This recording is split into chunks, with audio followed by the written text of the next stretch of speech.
Hello hello hello hello hello hello hello hello students, how are you all? जय all of you बच्चों, आज हम अपना chapter देखने जा रहे हैं। चैप्टर नंबर 6, नाम है इसका हाउ फोर्सेस अफेक्ट मोशन। लेकिन क्या आज हम चैप्टर पढ़ रहे हैं? नहीं, आज हम इसके जो आपके रिवाइज, रिफ्लेक्ट एंड रिफाइन यानी कि एक्सरसाइज क्वेश्चंस होते हैं उनको, न्यूमेरिकल्स को डिस्कस कर रहे हैं बच्चों। ऑलरेडी इसका कंप्लीट वन शॉट जिसमें डिटेल में इसको बताया गया वो मैंने बता दिया, और मैं आपको कहना चाहूंगा उसके पढ़े बिना आपको ये बिल्कुल समझ नहीं आएगा। चुपचाप चले जाओ, भी पहले वो पढ़ करके आओ, उसके बाद न्यूमेरिकल्स करना। अगर वो पढ़ लिया है तो you are well and good. अभी हम आगे बढ़ते हैं, ठीक है ना? तो अब बच्चों हम इधर देखते हैं कि कैसे कैसे इस चैप्टर में कैसा लग रहा। अब इधर देख चल, अभी आगे बढ़ते हैं बच्चों। अभी हम देखने जा रहे हैं कि इस चैप्टर में क्वेश्चंस कैसे हैं। वन बाय वन स्टार्ट कर रहे हैं बहुत प्यार से। उससे पहले 2 मिनट में रिकॉल करता हूं। रिकॉल ये होगा उस चैप्टर के बारे में, हमने ये मेन बात पढ़ी है कि जब भी कभी फोर्स लगता है उसके 3-4 कॉन्सिक्वेंसेज होते हैं, परिणाम होते हैं। यानी कि क्या, वो वेलोसिटी को, चलती हुई वेलोसिटी को रोक सकता है, किसी वेलोसिटी से चलते हुए की वेलोसिटी को कुछ और कर सकता है, और रुके हुए को चला सकता है, चले हुए को रुका सकता है। यानी कुल मिलाकर के इन तीनों का एक ही मतलब है कि कुल मिलाकर के फोर्स क्या करता है, वेलोसिटी चेंज करवाने का काम करता है। वेलोसिटी चेंज का मतलब होता है एक्सेलरेशन। और बच्चों हमने पढ़ा है कि जो F इज इक्वल टू होता है ma होता है, उसी पर पूरा का पूरा डिस्कशन होगा। F is equal to ma, ये मैं नहीं कह रहा, ये न्यूटन ने कहा था सेकंड लॉ में। F is equal to M A का मतलब होता है कि A बराबर F अपॉन एम हो गया। यानी कि किसी भी बॉडी में जो एक्सेलरेशन होता है, यानी वेलोसिटी का जो चेंज होता है, वो हमेशा फोर्स के डायरेक्ट प्रपोर्शन और मास के इनवर्स प्रपोर्शन में होता है। यानी कि अगर भारी वस्तु है, कोई भारी ऑब्जेक्ट है कोई, अगर m ज्यादा है तो a कम होगा। यानी कि अगर कोई ऑब्जेक्ट भारी है तो उसकी वेलोसिटी में चेंज करवाना थोड़ा मुश्किल हो जाएगा, यानी उसकी वेलोसिटी का चेंज कम हो जाएगा अगर m ज्यादा है तो। उल्टा रिलेशन है, ठीक है ना? अब हम क्वेश्चंस के थ्रू अपने को क्लैरिटी देने की कोशिश करेंगे। Let's begin with the very first question of today's session. Make sure बच्चों, यार मैं बार बार कह रहा हूं, आपने वो देखा होना चाहिए, उसके बिना ना आपकी अंडरस्टैंडिंग बिल्ट नहीं हो पाएगी। समझ तो आ जाएगा तुम लोगों को, मास्टर समझाते ही ऐसा है, लेकिन तुम्हारी अंडरस्टैंडिंग बिल्ट नहीं हो पाएगी। इधर देखो, चलो यहां पर हमारे पास क्वेश्चन है कि using a horizontal force F, a table is moved across the a table is moved across the floor at a constant velocity. How much is the frictional force exerted by the floor on the table? समझो बात को। एक table को तुम धक्का दे रहे हो तो टेबल मूव कर रहा है। मैंने इसके बारे में डिटेल डिस्कशन किया है सेशन में, जो तुम्हारी किताब में है भी नहीं। फ्रिक्शन फोर्स के बारे में बहुत अच्छी अच्छी बातें बताई थी। तो क्या होता है अगर वो टेबल मूविंग कंडीशन, यानी टेबल चल रहा है। अब समझते हैं कि सिचुएशन हो क्या रही है बच्चों। ये बोल रहा है यूजिंग अ हॉरिजॉन्टल फोर्स, एक हॉरिजॉन्टल फोर्स लगा, मान लेते हैं वो जो फोर्स हम इस पे अप्लाई कर रहे हैं वो हॉरिजॉन्टल फोर्स F है। हॉरिजॉन्टल मतलब समानांतर है, किसके किसके पैरेलल है, जमीन के पैरेलल है। मतलब ऐसे लगा रहे हो तो फोर्स बिल्कुल यूं लगा रहे हो, जैसे ये बालक नहीं, ये बालक, हाँ ये बालक लगा रहे हैं। तो बोल रहे हैं is moved across the floor at a constant velocity, यानी कि वेलोसिटी क्या है इसकी, कांस्टेंट है। यानी इतना तय है कि ये जो आपका ऑब्जेक्ट है ये मोशन के स्टेट में है, यानी मोशन में है। अगर ये मोशन में, मैं यहां लिख देता हूं, अगर ये मोशन में, क्योंकि कांस्टेंट वेलोसिटी से मूव कर रहा है इसलिए ये मोशन में है, इतना तो तय है। अगर ये मोशन में है लेकिन वेलोसिटी कांस्टेंट, तो इतना भी समझ में आ रहा है कि इसमें नेट एक्सेलरेशन 0 है, क्योंकि वेलोसिटी का चेंज जो होता है वो होता है एक्सेलरेशन। यहां वेलोसिटी में कोई चेंज नहीं हो रहा, यानी एक्सेलरेशन तो 0 है लेकिन बॉडी मूव कर रही है विदाउट एक्सेलरेशन। बहुत बेसिक सी बात हो रही है। तो अगर एक्सेलरेशन 0 है तो इसका मतलब क्या होता है, न्यूटन का सेकंड लॉ कहता है कि भाई F is equal to M A होता है। तो F is equal to M A के हिसाब से, इफ अगर तुम्हें समझ में आ रहा है एक्सेलरेशन 0 है, तो दैट ओनली इंप्लाइज कि 0 मल्टीप्लाइड बाई एम बराबर F, यानी कि F नेट आपका कितना आ रहा है, 0 आ रहा है। अब इसका मतलब समझने की कोशिश करते हैं। ये नेट फोर्स की बात हो रही है, नेट फोर्स आपका 0 आया। समझना इस सिनेरियो को बच्चों, हो क्या रहा है तो समझ में आएगा। अब आप बोलोगे मास्टर फोर्स तो लग रहा है, फिर ये फोर्स 0 क्यों आ रहा है?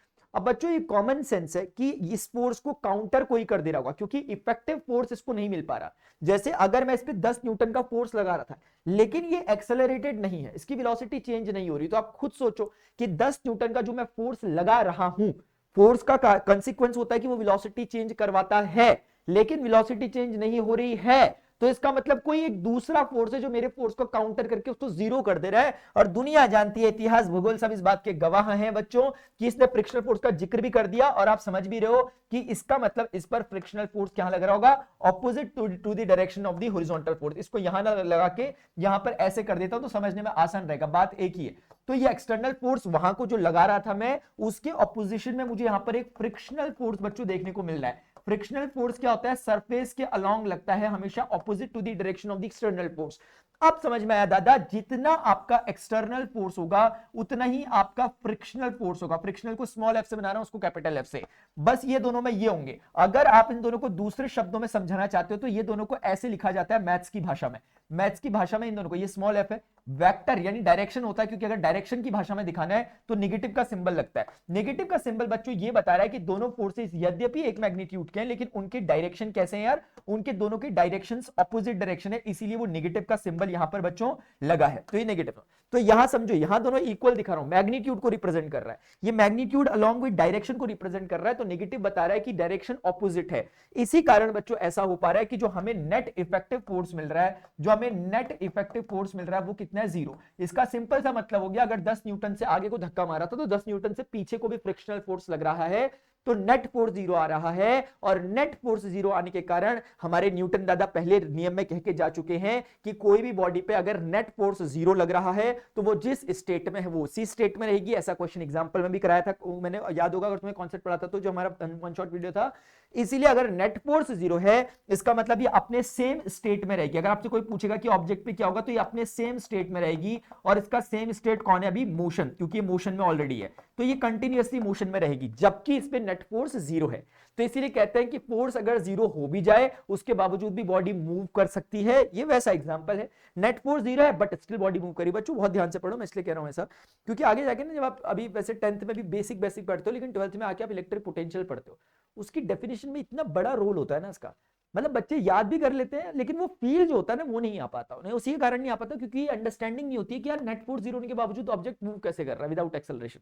वो अभी सेंस समझ पा रहा हो। तो बच्चों हो गया, बोल रहा है कि how much is the frictional force exerted by the floor on the table. Frictional force master उतना ही होगा जितना आप एक्सटर्नल फोर्स एफ लगा रहे थे, but just to the opposite direction, so that कि नेट फोर्स 0 हो। और नेट फोर्स को 0 इसलिए होना पड़ रहा है क्योंकि वेलोसिटी कांस्टेंट मूव कर रहा है, हम समझ रहे हैं। तो कांस्टेंट मूव तभी कर सकता है जब कोई फोर्स ना हो। अब ये फोर्स यहां पर है तो उसका काउंटर करने के जरूर दूसरा फोर्स होगा। आगे बढ़ते हैं यार, चलना समझ में आ रहा है, क्लैरिटी आनी चाहिए, ये नहीं कि बस हाँ चल कुछ ना कुछ आंसर आ गया, क्लैरिटी सुपर वाली।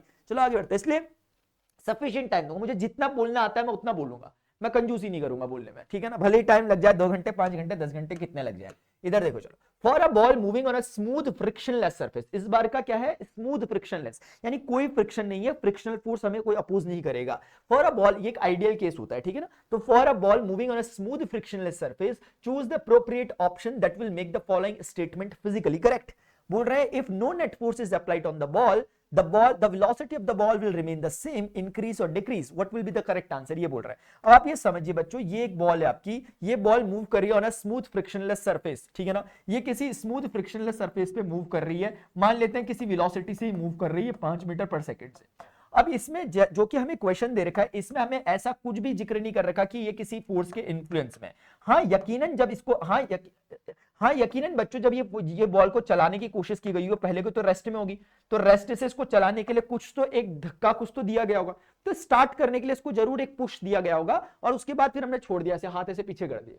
अब जितना पुश इसको मिला, जितना फोर्स इसको मिला उसके अकॉर्डिंग ये मूव कर रही है। अगर आइडियल कंडीशन ये है कि ये एक फ्रिक्शनलेस सरफेस है, जैसे ये वाला फ्रिक्शनल सरफेस था, तो फ्रिक्शनल सरफेस को ऐसा दिखाते हैं, फ्रिक्शनलेस में कुछ नहीं दिखाते। तो हमें समझ में आ गया बच्चों कि यहां पर चूंकि फ्रिक्शनलेस सरफेस है, इसलिए ये अपनी कांस्टेंट वेलोसिटी को मेंटेन करते हुए चलेगी, क्योंकि फ्रिक्शनलेस है तो इसको कोई रोकने का काम नहीं करेगा, यानी अनंत समय तक ये इसी स्पीड से, इसी वेलोसिटी से चलती रहेगी ideally.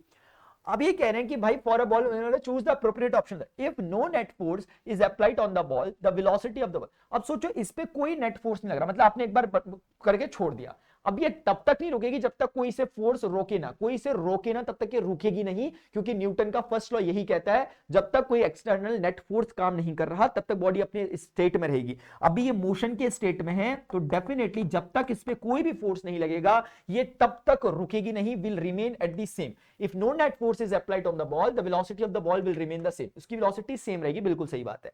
If a net force is applied on the ball in the direction of its motion, the magnitude of the velocity of the ball, अगर ये जो बॉल चल रही है, अगर एक फोर्स लगाया जाए इसके फोर्स के ही, इसके ही मोशन के अलोंग डायरेक्शन में, तो आप मुझे खुद बताओ जनरल नॉलेज से, इसका डायरेक्शन ये है मोशन का, आपने एक फोर्स लगाया वो भी इस डायरेक्शन में, आप खुद बताओ इसकी वेलोसिटी क्या होगी, खुद कॉमन सेंस से बताओ। मास्टर बढ़ेगी यार, अभी कोई बॉल ऐसे ही जा रही है, तुमने पीछे से टक और मार दिया, बॉल टक करके मारा तो बॉल और तेज भागने लग जाएगी, कैसे मारा, टक करके, तो बॉल और ऐसे टक करके मारा तो बॉल आगे चले जाने लग जाएगी।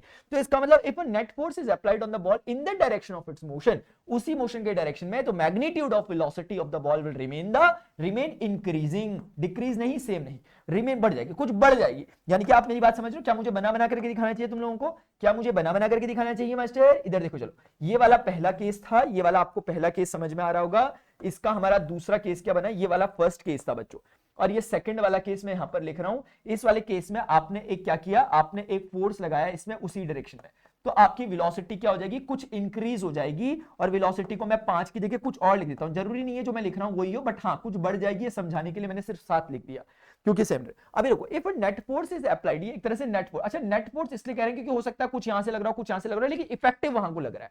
अब इसी प्रकार से बच्चों एक केस हमारे पास ये हो सकता है, क्यों हो जा रहा है बार बार, कौन कर रहा है वहां से बैठे बैठे काला जादू?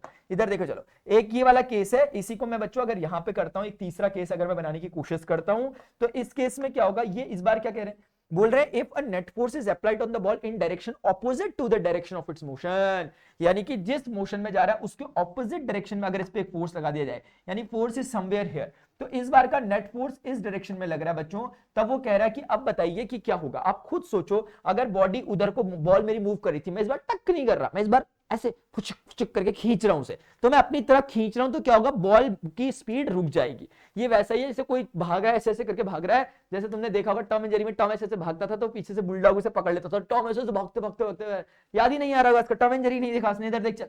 तो यहां पर क्या होगा बच्चों? डेफिनेटली उसकी वेलोसिटी क्या हो जाएगी? उसकी वेलोसिटी कुछ कम हो जाएगी, उसकी स्पीड कम होने लग जाएगी अब की बारी में, क्योंकि उसे पीछे से कोई पुल कर रहा है, तो उसकी स्पीड कुछ मैग्नीट्यूड वाइज कितनी हो जाएगी? कम हो जाएगी। अगर वो इतना खींच पाया कि बिल्कुल इसको जीरो कर देगा तो फिर वो एक अलग बात है, ठीक है? तो आप कहने का मतलब है फोर्स लग रहा है। अच्छा एक मेरी बात समझो, जब ये फोर्स अगर कंटिन्यूअसली इस डायरेक्शन में लगता रहेगा तो वो क्या करेगा? कंटिन्यूअसली आपकी वेलोसिटी को कमजोर करता रहेगा। मेरी बात समझो, तो वेलोसिटी घटते घटते जीरो हो जाएगी।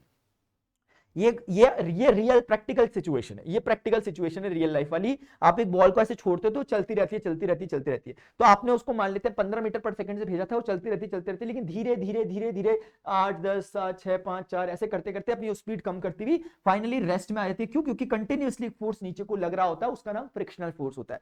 तो ये फोर्स जो अभी दिखा रहा है, इसका बेस्ट एग्जांपल हो सकता है कि ये एक रियल और आइडियल कंडीशन है जहां पे एक फ्रिक्शन फोर्स लग रहा है। मतलब ये एक आइडियल कंडीशन है जहां पे कोई फ्रिक्शन नहीं है, आइडियल, ये बिल्कुल एक आइडियल केस है अगर आप इसको ऐसे समझोगे तो। ये आइडियल जो कभी नहीं होता, आइडियल है।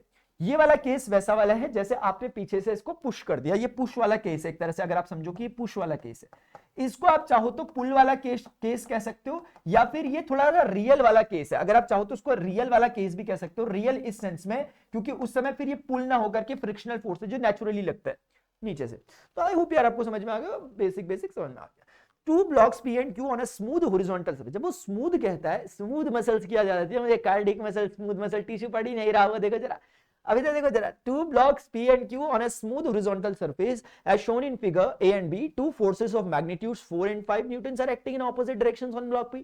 और इसी तरीके से while block Q is moving with a constant velocity, वो ये है, ये ससुरा कांस्टेंट, इसलिए उसने कोई फोर्स का डायरेक्शन नहीं दिखा रहा क्योंकि उसको पता है, वो पढ़े लिखे इंसान है, मास्टर की वीडियो देख करके आ रहे हैं। कांस्टेंट वेलोसिटी है तो दुनिया जानती है कि एक्सेलरेशन क्या होगा? जीरो होगा। और बच्चों अगर एक्सेलरेशन जीरो है तो इसका एक ही मतलब है कि जो फोर्स है वो क्या होगा? वहां पर फोर्स कोई भी नहीं लग रहा होगा, यानी कि फोर्स नॉन जीरो, मतलब वहां पर फोर्स भी जीरो होगा। आई एम सॉरी, यहां पे मुझे लिखना चाहिए, इसका मतलब है यहां पर फोर्स भी क्या होगा? जीरो होगा। इसका एक ही तो मतलब निकल रहा है। इसके अलावा अगर आपको कुछ मतलब निकलता हुआ दिख रहा है तो प्लीज, आई एम सॉरी यार भाई साहब, एक मिनट बच्चों, एक मिनट रुक जा। कह रहा ना मैं, कोई तो है वहां काला जादू, गुड्डा बना बना के काला जादू कर रहा है। इधर देख चल। तो यहां पे अभी क्या करेंगे बच्चों? यहां पर फोर्स कितना हो गया? जीरो हो गया, क्योंकि इसमें कोई किसी भी प्रकार का हमें दिख रहा है कांस्टेंट वेलोसिटी है, तो इसका फोर्स क्या होगा? जीरो होगा। अब चूंकि फोर्स जीरो होगा इसलिए उसने कोई डायरेक्शन नहीं दी, क्योंकि डायरेक्शन देगा तो फिर फोर्स दिख रहा होगा, तो इसलिए वो दिख रहा है। तो ये ऐसा, इसका अब वेलोसिटी हो सकती है कुछ, और मेरे ख्याल से है भी। Two blocks are smooth are shown in figure, two force are magnetic in opposite direction while block Q is moving with a constant velocity. देख लो, तो ये मूव कर रहा है, मूव करने के लिए उसने कोई डायरेक्शन नहीं दिखाई, क्योंकि डायरेक्शन के को अभी वो फोर्स के लिए यूज कर रहा है यहां पर, है ना? तो अगर आप दिखाना चाहते हो तो आप ऐसा कह सकते हो कि वेलोसिटी है कोई जो कि नॉन जीरो, यानी नॉन जीरो वेलोसिटी से मूव कर रहा है, ऐसा समझाने के लिए। अब ये बोलते हैं, अब आप बताओ कि P experiences a net force and Q does not experiences a net force। बच्चों अगर ये किसी कांस्टेंट वेलोसिटी से मूव कर रहा है, जैसा कि क्वेश्चन ने हमें मेंशन करके दे रखा है कि इसके पास एक कांस्टेंट वेलोसिटी है। क्वेश्चन ने मेंशन किया है कि इसके पास एक कांस्टेंट वेलोसिटी है। अगर दादा इसके पास कांस्टेंट वेलोसिटी है, दैट ओनली मींस कि इसके पास कोई एक्सेलरेशन नहीं है, और एक्सेलरेशन नहीं है तो कोई फोर्स नहीं है। और सीधी सी बात है, अगर कोई कांस्टेंट वेलोसिटी से मूव कर रहा है, इसका मतलब फोर्स का वहां पे कोई रोल नहीं है, क्योंकि फोर्स होता तो पक्का वेलोसिटी चेंज करवाता। तो इसके पास तो नेट फोर्स अगर आप कहोगे, नेट फोर्स इसके पास दादा कितना है, 0 है। लेकिन इस ससुरे के पास नेट फोर्स कुछ तो होगा, और वो बहुत जनरल नॉलेज लग रहा है कि नेट फोर्स इसमें 1 न्यूटन का नेट फोर्स है इन फॉरवर्ड डायरेक्शन में, क्योंकि 5 न्यूटन का आप इधर को मार रहे हो, 5 न्यूटन, 4 न्यूटन इधर को लग रहा है, तो 5 न्यूटन इधर को लग रहा है, 4 न्यूटन, तो जीतेगा कौन, 5 न्यूटन वाला जो ज्यादा मैग्नीट्यूड का है वो जीतेगा, और उसी की डायरेक्शन में डोमिनेंस होगा। यानी कि हम समझ सकते हैं कि नेट फोर्स लग रहा है किसमें, ऊपर वाले में। तो पहला वाला स्टेटमेंट बिल्कुल करेक्ट है कि P experiences the net force, और हमने बता भी दिया कि net force of magnitude 1 Newton in the forward direction and Q does not experience, बिल्कुल सही कह रहा, P डज नॉट एक्सपीरियंस, चलना चल हट्टा सावन की घटा, बोल रहा P एक्सपीरियंस नहीं करेगा नेट फोर्स, क्यों नहीं करेगा भाई, both P and Q experience, अरे चलना चल चल चल चल चल चल चल, बोल रहा Q भी एक्सपीरियंस करेगा, कहां से कर देगा भाई, कहां से कर देगा Q एक्सपीरियंस फोर्स, जब Q कांस्टेंट वेलोसिटी से चल रहा है। अगर उसकी वेलोसिटी में चेंज ही नहीं हो रहा तो इसका मतलब एक्सेलरेशन ही नहीं है, और एक्सेलरेशन नहीं है तो फोर्स तो कहां से आवत बनी, तो इसका मतलब वो भी नहीं, neither P nor Q experience, चलना चल चल हटा सावन की घटा, बोल रहा P भी नहीं कर रहा, Q भी नहीं कर रहा, भाई साहब P कर रहा है, दुनिया देख पा रही है अपनी आंखों से सबके सब। अब ये मत बोलते मैं हुई नहीं इस दुनिया की मास्टर, चल इधर देख, अभी यहां लिखा हुआ while practising for the snake boat race, तुमने देखा वेल्लम कलीन केरला, वेल्लम कलीन केरला एक खेल होता बच्चों जिसमें ऐसे ऐसे करके सांप वाला खेल होता, सांप वाला खेल नहीं होता इसमें, सॉरी इसमें बच्चों एक स्नेक बोट होती है, बोट होती है ऐसे करके जाकर, और फार्मिंग देखी तुमने यार, जिगने दुम दुम दुम ये जय ऐसा गाना चलाता है एक बार बीच में, वही वाले की बात चल रही है। तो while practising for the snake boat race 100 oarsmen, ये ओर्समैन ये वही होता है मेरा भाई, वो जो ऐसे करता था, याद नहीं आ रहा होगा, याद नहीं आ रहा होगा, देखा ही नहीं होगा। तो 100 oarsmen are rowing a boat together, out of these 95 row backwards to propel the boat forward, but by mistake 5 oarsmen row in the opposite direction. If each oarsman applies a horizontal force of 200 Newton, what is the net force on the snake boat? दादा ये snake boat चल रही तुम्हारी ऐसे करके, snake boat है, देख रहे हैं स्नेक बोट, कैसी कैसी स्नेक बोट चल रही। यार स्नेक बोट को बच्चों स्नेक बोट की तरह बनाता, मजा आ जाएगा। क्या मस्त लग रही, मस्त तो लग रही, लेकिन अब ये लग अजीब सी रही, लेकिन मान लो यही है स्नेक बोट हमारी, ठीक है, हमारा खाते पीते घर का स्नेक है, समझ में आ रही बात। हाँ अरे कहाँ चला गया, देखो चलो चलो बताओ, बायोलॉजी पढ़ लो, स्पेंडल लाइक स्ट्रक्चर कौन सी मसल का होता है, बताना जरा, स्पेंडल लाइक स्ट्रक्चर कौन सी मसल का होता है। यार तुम मुझे माफ नहीं करोगे, ऐसी आर्टिकल है, इसलिए मैं इससे पहले कि तुम मुझे उटपटांग चीजें बोलो नीचे कमेंट सेक्शन में, मैं चुपचाप ऐसी बोर्ड बना देता हूँ। तो बच्चों इसमें क्या है, जिसके नाविक है इसमें 100 लोग बैठे होते हैं, भाई मजाक मस्ती चल रही क्या, 100 लोग बैठे हुए, बताओ उनमें से इनका काम क्या, ऐसे से करके ऐसे करके ऐसे करके बैकवर्ड प्रोपेल करते हैं अपने उसको, मतलब जो अपना चप्पू चप्पा चप्पा चरखा चले वाला गाना सुनने का, तो ये अपना चप्पू चलाते हैं ऐसे करके, पीछे को चप्पू मारते हैं, ये पीछे को चप्पू को फेंकते हैं, पानी को पीछे धक्का देता है, पानी इनकी बोट को आगे को धक्का देता है। तो जितना तेज भागना हो तो अपने चप्पू को पीछे पीछे चलाना होता है, उनकी ऐसी रेस लगी होती है, पानी को पीछे धकेलते हैं, पानी ने आगे धकेलता है। कौन सा लॉ लग रहा है इसमें, पानी को पीछे धकेलते हैं, पानी इनको आगे धकेलता है, कौन सा लॉ लग रहा, बताना जरा। अच्छा इधर देख चल, तो ऐसे करके मास्टर यहाँ पे बैठ रहा है, सबसे आगे मास्टर ही बैठा हुआ, इधर देख चल ऐसे करके, अब जिसको जिसको बैठना है आगे आगे आ जाओ यहाँ पे फटाफट से, ये देख चल, जिसने लाइक कर दिया वीडियो को वो बैठ सकते हैं यहाँ पे, वरना भाई हाउसफुल रहेगा, फिर मत बोलिए मास्टर नहीं बैठाते, ओवर सीट नहीं करवाते यहाँ पे, ओवर लोडिंग, ऐसे करके बैठ रहे यहाँ पे, चप्पा चप्पा चरखा चले लगे। और ये भाई यहाँ पीछे बैठ के बैक बेंचर हमारे, ये 5 लोग ये बैठे हुए बैक बेंचर्स हैं, इन लोगों को ससुरों को बोला था मैंने कि भाई मैंने ड्रेस जीतनी है, ये कसम खा के यार के दूसरी पार्टी से मिल रखे, बोल रहे मास्टर को रेस हरानी है, पता नहीं कौन है ये लोग, हरे वाले, ये देखो ये दूसरी पार्टी देख रही। तो बच्चों इसने क्या किया, ये हम सबके सब लगे वो भाई, हम अपने चप्पू को पीछे को धक्का दे रहे हैं, हम बेचारे 95 लोग हैं, मतलब हम 100 में से हम 95 लोग हैं, मैं सबसे आगे वाला हूं, ठीक है ना। हाँ और ये पीछे वाले लोग हैं 5 लोग, इनका अलग ही चल रहा, ये लिख तो रहा बट बाय मिस्टेक नहीं है, मिले हुए किसी से। ये 5 लोग क्या कर रहे हैं, अपोजिट डायरेक्शन, अपोजिट मतलब मैं चाहता हूं कि भाई मेरा ये आगे को चले, तो मैं क्या कर रहा हूं, मेरी नाव को आगे को चलाने के लिए हम सबको सब लोग पीछे को पानी को धकेलने में लगे, हम बेचारे पीछे को पानी को धकेलने में लगे, ताकि पानी को पीछे धकेले तो न्यूटन के थर्ड लॉ से हमको आगे को धक्का मिले, न्यूटन के थर्ड। भाई ये ससुरे चाह रहे हैं कि मास्टर आगे ना जाए, तो ये पता क्या कर रहे हैं, उल्टा चप्पू चला रहे हैं, ये यहां नहीं मुंह करके, ये ऐसे मुंह करके बैठ गए, ऐसे मुंह करके यूं चला रहे, अब यूं जब धक्का देंगे तो आगे को जाएंगे, तो इनकी वजह से मैं कह रहा हूं भाई मैं इतना एफर्ट मार रहा, क्यों नहीं कुछ हो रहा, ये ससुरे यहां को मुंह करके बैठे हुए और यहां को धक्का मार रहे हैं, पानी को धक्का यहां को मार रहा है, ये पानी को धक्का मार रहा है, और इसके कारण मेरी बोट क्या हो रही है, इधर को चलने की कोशिश कर रही है, मेरी बोट में पानी इधर को धक्का मार रहा है। अब वो तो हम 95 लोग यहाँ पे बैठे हुए, इस कारण से हमारा वाला जो इफेक्ट है वो ज्यादा दिख रहा। हमारा वाला इफेक्ट देखो कितना दिख रहा है, इनके तोते उड़ गए उड़ा उड़ा करके। हमने देखो हमें 95 लोग जो हम बैठे हुए यहाँ पर, हम लोगों का जो फोर्स था, हम मार रहे हैं धक्का कहाँ को, प्रोपेल को पीछे को कर रहे हैं, जिसके कारण हमें आगे को फोर्स लग रहा है, और ये लोग उल्टा कर रहे हैं, इसके कारण इनको भी कुछ इफेक्ट मिल रहा है। तो अब ये करना है, अब देखो एक बंदा 200 न्यूटन का फोर्स लगाता है, तो 95 बंदे कितने न्यूटन का फोर्स लगा पा रहे होंगे? 95 इंटू 200 न्यूटन। बोल दे मास्टर गलत बोल रहे हैं, तुम्हें आता ही नहीं पढ़ाना, बोल दे एक बार, चल बोलना एक बार, हटा सामान की हटा, इधर देख। तो ये हो गया हमारा वो वाला फोर्स जो हमें फॉरवर्ड डायरेक्शन में ले जा रहा है। इन ससुरे ने 5 लोगों ने एक एक 20 200 न्यूटन का ये भी मार रहे हैं, तो 5 लोग मिलकर के 5 इंटू 200 न्यूटन का फोर्स मार रहे हैं। इस बार इनका डायरेक्शन कौन सा है? ये वाला डायरेक्शन है। इसमें क्या लिखूंगा? Force in the backward direction. Force के ऊपर ये सिंबल लगता है, ये मत सोचो कि ये एरो का डायरेक्शन हुआ, ये सिर्फ डायरेक्शन दिखा रहा है, ये नहीं बता रहा कि आगे की पीछे, ऐसे करके सिर्फ फोर्स का डायरेक्शन। तो हमें समझ में आया मेरी बोट नेट कहां जाएगी? मेरी बोट बोलेगी मास्टर ये चल क्या रहा, बोल रहा कि फ्रिक्शनल फोर्स को जो ड्रैग वगैरह होगा, एयर ड्रैग, उसको आप इग्नोर कर लो। तो हमें समझ में आ रहा है कि हमारा जो भी एक ऑब्जेक्ट है, हमारी नाव है, तो इस नाव में एक कोई ऑब्जेक्ट, हमारा जो टोटल फोर्स लग रहा है, 2 पंजे 10, 2 में 18 और 19 और उसके पीछे 2 जीरो फेंक के मारो मेरे भाई, तो 19,000 न्यूटन का फोर्स हम लोग लगा रहे हैं। और ये ससुरे यहाँ पर थोड़ा बहुत कर रहे हैं, लेकिन फिर भी देखो 5 दूनी 10, 1000 न्यूटन का फोर्स तो फिर भी लगा दिया इन्होंने। तो 1000 न्यूटन का फोर्स इन लोगों ने लगा दिया, इसको फ्री बॉडी डायग्राम कहते हैं एक तरीके से, ठीक है ना। तो इसमें अब आप समझ सकते हो कि हमारे पास जो नेट फोर्स लग रहा है दादा, वो लग रहा है 18,000 न्यूटन का। क्या इसमें कोई गणित लगाने की जरूरत है तुम लोगों को? अरे सिंपल सी तो बात है मास्टर यार, सिंपल सी बात है। 18,000 न्यूटन का फोर्स इन फॉरवर्ड डायरेक्शन, तो हम लोग 18,000 न्यूटन के फोर्स से आगे जा रहे हैं। जीतेंगे रेस हम ही, चिंता मत करो बच्चों, कितने भी आ जाए लेकिन जीतेंगे हम ही, ठीक है ना।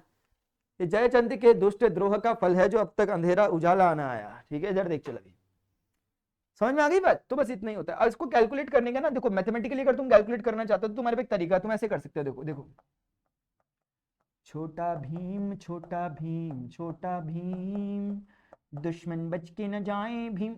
तुम क्या कर सकते हो? तुम्हें दिख रहा है मोशन एक ही डायरेक्शन में, तो डायरेक्शन के लिए तुम इजीली क्या कर सकते हो? आगे का डायरेक्शन को पॉजिटिव कहते हो। अगर कोई बच्चे ने मेरा डिस्क्राइबिंग मोशन अराउंड अस पढ़ा है, तो पीछे का डायरेक्शन ऑटोमेटिकली क्या हो जाएगा? निगेटिव हो जाएगा पीछे का डायरेक्शन ऑटोमेटिकली। तो अब तुम सोचो फॉरवर्ड वाले में तुम्हें मैग्नीट्यूड तो पता है 19,000 का है, लेकिन किस डायरेक्शन में? फॉरवर्ड, तो प्लस मार दिए। अभी बैकवर्ड वाले में तुम्हें पता है मैग्नीट्यूड कितना है? 1000 न्यूटन का, लेकिन किस डायरेक्शन में? माइनस, तो -1 के। तो सॉल्व करके कितना आ रहा है तुम्हारा आंसर? प्लस का 18 के, यानी कि 18,000 का न्यूटन का फोर्स लग रहा है इन विच डायरेक्शन? प्लस डायरेक्शन, यानी कि फॉरवर्ड डायरेक्शन। तो ये इसका मैथमेटिकल इंटरप्रिटेशन है। ये उन बच्चों को समझ में आएगा जो बच्चे पढ़ रहे थे मेरे साथ। मुझे ना इतनी भयंकर से गर्मी हो रही, पता नहीं क्यों।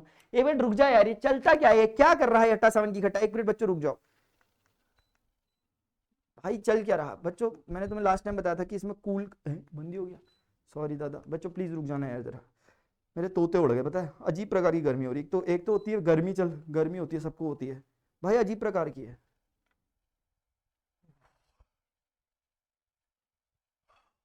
देख रहे हो पिंपल्स हो गए मेरे गर्मी के कारण इतने सारे। इधर देखो, चलो अब बोल रहा when a net force acts on an object we observe that the object accelerates. दादा नेट फोर्स जब लगता है, बोल रहा हमने ऑब्जर्व किया कि, मैंने कहा बड़े आए ऑब्जर्व करने वाले। हमें पता है कि एक्सेलरेशन जो लगता है वो फोर्स के डायरेक्ट प्रोपोर्शन में और मास के इनवर्स प्रोपोर्शन में होता है। ये मैं नहीं कह रहा, न्यूटन का सेकंड लॉ कहता है। न्यूटन का सेकंड लॉ कहता है किसी भी बॉडी पे जब एक्सेलरेशन जो होता है ना, वो क्या होता है? फोर्स के डायरेक्ट प्रोपोर्शन में और मास के इनवर्स प्रोपोर्शन में होता है। जैसे अभी क्या कह रहे हैं? बोल रहे कि जो net force acts on an object we observe that the object accelerates. Object accelerate करता है कैसे करके? Opposite to the direction of force?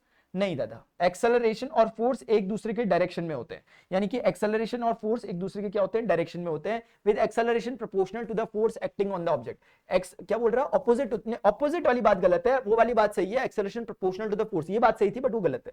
Opposite to the direction of force, फिर से गलत बोल रहे हैं आप। अब with acceleration proportional to the mass, नहीं, एक्सेलरेशन इनवर्सली प्रोपोर्शनल। इस बार ये भी गलत है और ये भी गलत है। उस समय ये वाला गलत था, ये वाला सही था, लेकिन अभी in the direction of force, in the direction of force सही है। With acceleration inversely proportional to the force acting, नहीं दादा गलत है, ये वाला सही था, ये वाला गलत है। इनवर्स प्रोपोर्शन नहीं होता, फोर्स के डायरेक्ट प्रोपोर्शन में होता है। डायरेक्ट प्रोपोर्शन, फोर्स बढ़ता है एक्सेलरेशन भी बढ़ता है, तो ये भी गलत हो गया। चौथा है in the direction of force, force के डायरेक्शन में हाँ एक्सेलरेशन लगता है। With acceleration proportional to the force acting, ये सही कह रहा है, इसने पहला भी सही कहा, दूसरा। यानी एक्सेलरेशन क्या होता है? फोर्स की डायरेक्शन में होता है, और फोर्स जितना ज्यादा होता है उतना ही एक्सेलरेशन भी ज्यादा होता है। तुम ज्यादा अमाउंट का फोर्स अगर लगाओगे बच्चों, तो तुम्हारी वेलोसिटी चेंज भी क्या होगी? ज्यादा होगी, ठीक है ना। तो ये एक सिंपल सी बात होती है, एक्सेलरेशन हमेशा फोर्स के अलोंग लगता है। समझ में आ रही है ये बात? समझ में इसका मतलब क्या होता है ना, चलो मैं बताता हूं। वैसे तुम्हारे कुछ के तोते उड़ गए, इधर समझो। यहां पर जो फोर्स लग रहा है वो लग रहा है, तो एक्सेलरेशन फोर्स के अलोंग होने का मतलब है, एक्सेलरेशन का मतलब वेलोसिटी का चेंज, तो वेलोसिटी का चेंज फोर्स के अलोंग होगा, फोर्स के अलोंग मतलब कि इस डायरेक्शन में होगा, यानी कि वेलोसिटी पहले से इस डायरेक्शन में थी, यानी प्लस में होगा। यहां पर फोर्स इधर लग रहा है, तो एक्सेलरेशन भी किधर को लगेगा, इधर ही को लगेगा, और ये क्या है, opposite to the direction of motion है इस केस में। तो लगा फोर्स, एक्सेलरेशन फोर्स की डायरेक्शन में ही है, लेकिन इस बार वो घटाने का काम करेगा, क्योंकि एक्चुअल मोशन के ऑपोजिट लग रहा है, क्योंकि फोर्स ही ऑपोजिट लग रहा था, तो एक्सेलरेशन भी ऑपोजिट लग रहा है। ठीक है, तो जो फोर्स का डायरेक्शन है वही एग्जैक्ट एक्सेलरेशन का डायरेक्शन होता है। अब देखो, अरे वाह यार, इतना अच्छा लिख करके आ रखा मैं तुम लोगों के लिए, देखो चलो लिख के भी आ रखा मैं तुम लोगों के लिए घर से। तो मैंने लिखा कि we know that Newton second law ये होता है दादा, तो एक्सेलरेशन बराबर ये होता है, एक्सेलरेशन एक तरह से फोर्स के डायरेक्ट प्रोपोर्शन हो गया अगर हम कांस्टेंट है। अब इसका मतलब होगा also the direction of acceleration is along to the direction of net force, यही बता रहा मैं, क्यों लिख के आ रखा मैं घर से। चलो इधर देखो, अब यहां देखो बच्चों कैसे करते हैं इसको, ये बोल रहा है the position time graph for object A B and C D moving along a straight line given in a force figure in net force except, ऐसे कह रहा बोल रहा। अब ये मजाक मस्ती वाले क्वेश्चन है बच्चों, हम लोगों की तो इतनी जबरदस्त पकड़ बन रखी है, इसमें पढ़ा होगा तब बनी होगी, ऐसे ही नहीं बन जाती हम लोगों की। इधर आ जाओ, चलो दिख रहा है सब कुछ, इधर देखो आगे इतनी मस्त हमारी मन कर रहा है यहीं पे खड़े रहा, थोड़ी देर के लिए खड़े रहूंगा, लिखने लग जाओगा, मास्टर पढ़ा क्यों नहीं रहे, हम पढ़ने के लिए आ रखे, हवा थोड़ा ना खाने आ रखे। ये नहीं कि मास्टर भी मास्टर है, एआई थोड़े ना है, एक दो साल बाद एआई से पढ़ते रहिए, कुछ दिनों बाद तो वैसे भी मास्टर रिप्लेस ही कर ही देगा, एआई रिप्लेस कर ही देगा मास्टर को ना, कर देगा ना। चल नाटा समझी घटा कर ही ना देगा, तो उड़ा दूंगा एआई के। पोजीशन टाइम ग्राफ दिख रहा सबको, पोजीशन टाइम ग्राफ अगर स्ट्रेट लाइन है, देख क्यों नहीं लिख रहा वो डिस्टेंस, अभी कुछ बच्चे कहते हैं डिस्टेंस टाइम एक ही होता है, पोजीशन ही होता है सही वर्ड। तो पोजीशन टाइम ग्राफ जो है वो स्ट्रेट लाइन है, तो इसका कोई कहे ना कहे भाई, कोई कहे ना कहे, मैं तो कह दूंगा ये एक तरह का यूनिफॉर्म मोशन है, दुनिया जानती है, मैं कोई रट्टी रट्टाई बात नहीं कर रहा मेरे भाई। और ये इस चैप्टर का रोल भी नहीं है, अब ये भी मत सोचो मैंने तो चैप्टर पढ़ा वो तो कहीं नहीं दिखा मुझे यहाँ पर, इससे पहले वाले चैप्टर में थी ये चीजें, और मैंने बहुत प्यार से पढ़ा रखी है, motion describing motion around us. ये बोल रहा पोजीशन इस बार क्या है, बदल नहीं रही, टाइम बदल रहा लेकिन पोजीशन वहीं की वहीं, पोजीशन वहीं की वहीं पूरी। दादा ये रेस्ट का केस है, ये रेस्ट का केस है मेरे भाई, यानी कि वेलोसिटी कितनी है यहाँ पे मास्टर, जीरो है वेलोसिटी, वेलोसिटी जीरो है। तो अगर तुम एक्सेलरेशन, चलो अब ये देखो, ये पोजीशन टाइम ग्राफ इस बार यूं जा रहा, यूं जा रहा। अगर थोड़े बहुत पढ़े लिखे बच्चे तुम में से होंगे, मैंने कभी बोल रखा था तुम्हें कि s is equal to UT plus half AT square में तुम अगर ऑब्जर्व कर पा रहे हो क्वाड्रेटिक टाइप बनता है, पोजीशन है s, पोजीशन है यहाँ पर, और टी वहां टाइप, पोजीशन टाइम के बीच में क्वाड्रेटिक बन रहा है, क्वाड्रेटिक पैराबोला देता है। ये हर बच्चे के लिए नहीं है ये बात जो मैंने बोली, ये उनके लिए जो एक एक क्लास का मेरे एक एक बात को सुन रहा होता है, मैं हर के लिए नहीं बोल रहा है बात। बाकी तो खैर रट लो कि मास्टर पोजीशन टाइम ग्राफ अगर ऐसा टाइप का शेप होता है, थोड़ा एक्सपोनेंशियल टाइप का दिखता है जबकि पैराबोलिक होता है, तो उसको हम कहते हैं कि भाई साहब ये ना यहाँ पर एक्सेलरेशन कांस्टेंट हो गया, यानी ये यूनिफॉर्म एक्सेलरेटेड मोशन का एग्जांपल है, यानी कि नॉन यूनिफॉर्म मोशन है एक तरीके से, लेकिन एक्सेलरेशन जो है यानी कि वेलोसिटी का जो चेंज है वो कांस्टेंट है। जैसे ये बॉल नीचे गिरती है, बॉल है मास्टर, हाँ बॉल है, तो ये जब नीचे ऐसे करके गिर रही, देख रहा मास्टर के रिफ्लेक्स देख रहा, F1 फॉर्मूला ड्राइवर। अब इधर देख चल, यहाँ पर यूनिफॉर्म एक्सेलरेटेड मोशन का मतलब बच्चों ये होता है कि बॉडी अपने आप, वेलोसिटी तो चेंज हो रही है लेकिन कांस्टेंट रेट से, जैसे इसकी क्या हो रही है हर एक सेकंड में 10 मीटर पर सेकंड का इंक्रीमेंट, 10 मीटर पर सेकंड का इंक्रीमेंट, लेकिन वो कांस्टेंट है। अब इस वाले केस में पोजीशन टाइम ग्राफ है फिर से इसी की तरह, लेकिन ये टाइम बढ़ने के साथ पोजीशंस क्या हो रही है, बढ़ती जा रही है, बढ़ती जा रही है। इसमें टाइम बढ़ने के साथ पोजीशन क्या हो रही है, घटती जा रही है, घटती जा रही है। तो ये भी एक तरह से वेलोसिटी टाइम ग्राफ ही है दादा, मतलब ये भी एक तरह से कांस्टेंट वेलोसिटी को ही क्या कर रहा है, रिप्रेजेंट कर रहा है। बस इसमें फर्क इतना है कि ऑब्जेक्ट रेफरेंस पॉइंट की तरफ आ रहा है, यानी इसको ऐसा समझो कि अगर एक ऑब्जेक्ट यहां से चलता है इधर की तरफ यूनिफॉर्म वेलोसिटी से, अभी ऑब्जेक्ट यहां की तरफ आ रहा है ओरिजिन की तरफ यूनिफॉर्म वेलोसिटी से, तो जब वो यहां से जाएगा तो उसकी पोजीशन इंक्रीज करेगी, जब वो पीछे को आ रहा है तो उसकी पोजीशन डिक्रीज करती हुई दिख रही है और फाइनली जीरो हो गई। ये सेंस है इसका, लेकिन दोनों ही केस में दोनों यूनिफॉर्म वेलोसिटी से जा रहे हैं, ये भी 5 मीटर पर सेकंड से, ये भी 5 मीटर पर सेकंड से, ये सेंस देने की कोशिश कर रहा है। तो इसका मतलब बच्चों हम देख पाएंगे कि वेलोसिटी ये क्या हो गया, कांस्टेंट हो गया, यानी कि हम कह सकते हैं मास्टर कि ये वाले केस में हमारा यूनिफॉर्म मोशन लग रहा है, यूनिफॉर्म मोशन हो गया। समझ में आ रही है बात, क्या हो गया, ये यूनिफॉर्म मोशन हो गया मास्टर। बच्चों अगर एक्सेलरेशन की टर्म्स में बात करोगे तो एक्सेलरेशन यहां पर कितना है, जीरो है, क्योंकि कोई कांस्टेंट वेलोसिटी नहीं है, यानी फोर्स जीरो है। यहां पर भी वेलोसिटी जीरो है, तो बेसिकली एक्सेलरेशन तो वैसे भी जीरो ही समझो, मतलब उसको तो कोई मतलब ही नहीं होता। यहां पर कोई ना कोई एक्सेलरेशन है, तो इसका मतलब यह है कि कोई ना कोई फोर्स है, यानी कि नॉन जीरो फोर्स, यानी कुछ ना कुछ फोर्स एक्ट हो रहा है कांस्टेंट तरीके से। और ये वाले केस में भी आप समझ सकते हो, यहां पर भी कोई प्रकार का फोर्स नहीं है, जीरो है, और एक्सेलरेशन भी यहां पे जीरो है, क्योंकि वेलोसिटी में कांस्टेंट है, वेलोसिटी में कोई चेंज नहीं है। I hope this is clear to everyone. Now let's move to the next one. A sailor jumps out from a small boat to the shore. As the sailor jumps forward, will the boat move? If yes, in which direction and why? बच्चों ये जैसे ही दीदी यहां से कूदती है ना, ये नाव को ऐसे पीछे को धक्का मारती है और आगे को कूद जाती है। जैसे ही नाव को पीछे को धक्का मारती है, नाव इनको आगे को धक्का मारती है। ये वैसे ही होता है, तुम चेयर में बैठे हो स्टडी टेबल में, तुम्हें आगे जाना है तो तुम ऐसे खींचते हो, ऐसे करके करते हो तो तुम आगे चले जाते हो। तुम टेबल को अपनी तरफ खींचते हो तो टेबल तुम्हें अपनी तरफ खींचती है, तुम आगे चले जाते हो, है ना। कभी चेयर में हम चढ़े, में चेयर में ऐसे में चढ़ी हो कोने में, पता चल रहा तो गिर जाते हैं लोग, इसीलिए गिरते हैं तुम, क्योंकि इधर को धक्का देते हो तुम, जैसे इसको इधर को धक्का देते हो तुम आगे को मूव करते हो। एक्शन रिएक्शन का लॉ लग रहा है, मैंने यहां पर लिख दिया, ठीक है। अभी during a high jump event a landing mat on a sand bed is placed. जो आप हाई जंप कर रहे हो, तो बच्चों एक मिनट थोड़ा सा रुकना जरा, ठीक है, थोड़ा सा रुकना एक बार।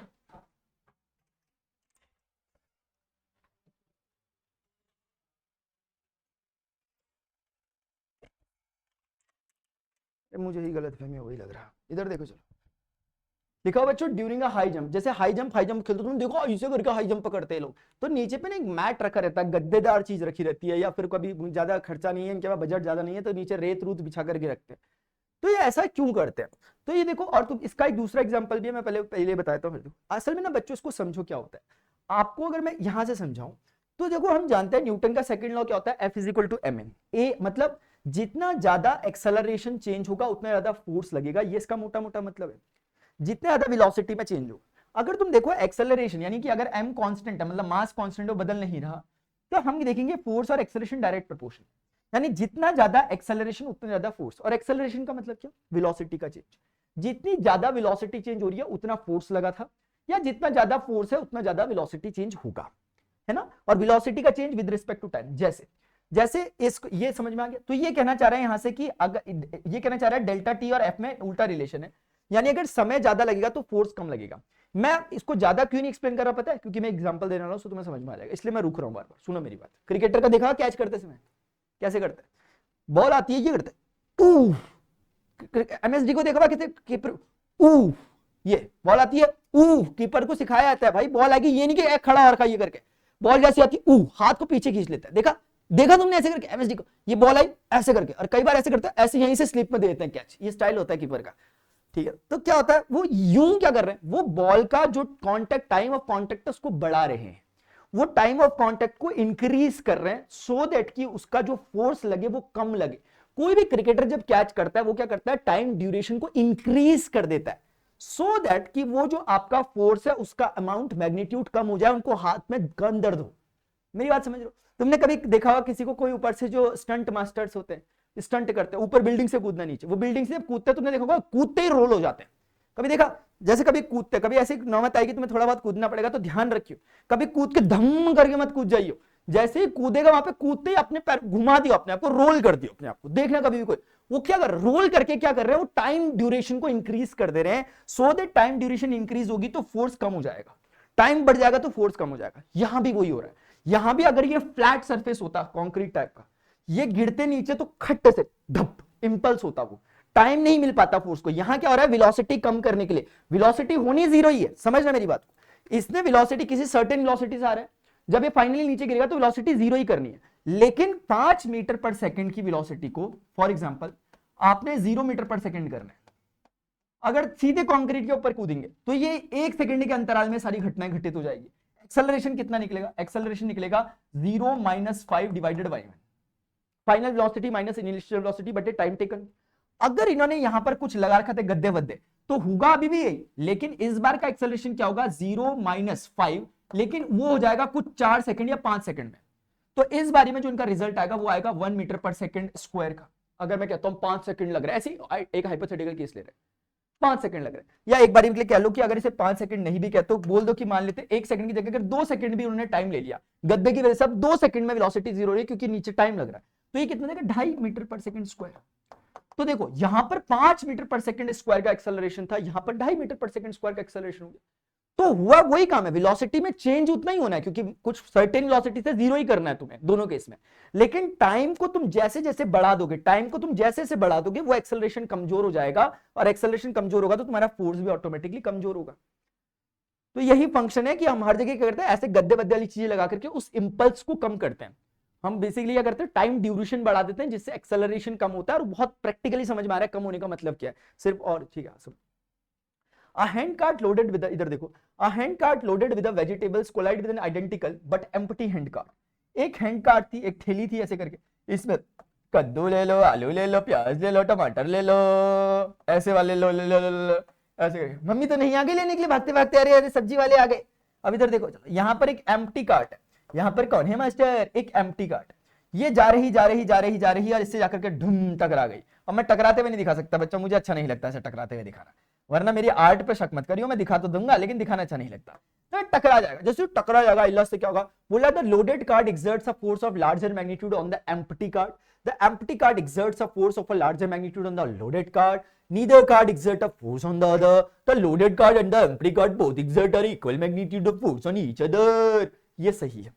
आपको पता है जो यहाँ पे क्या हो रहा है, जैसे ही ये इससे टकराएगी, इसने इसमें मान लेते हैं 10 न्यूटन का फोर्स एक्सर्ट किया, तो उसी इंस्टेंट पर 10 न्यूटन का फोर्स ये भी लगा देगी। और ये कौन सा लॉ है मुझे बताओ, टाइम स्टैम्प के साथ, बिना मैं भी बताऊंगा थोड़ी देर, बताओ।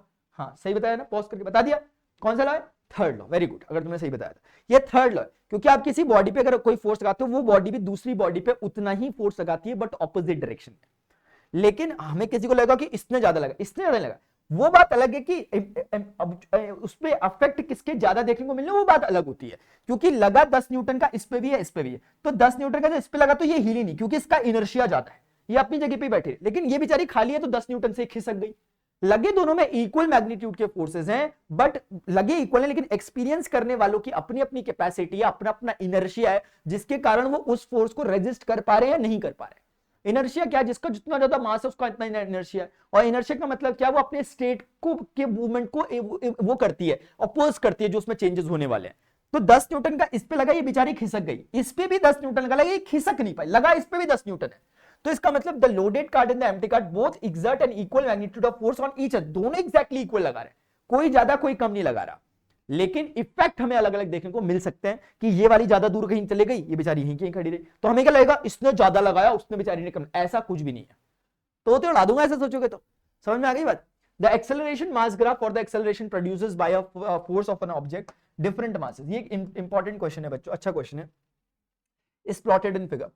The acceleration mass graph of the acceleration produced by a force on object of different masses. समझियो मेरी बात, बहुत इंपॉर्टेंट बात है, ध्यान से समझना।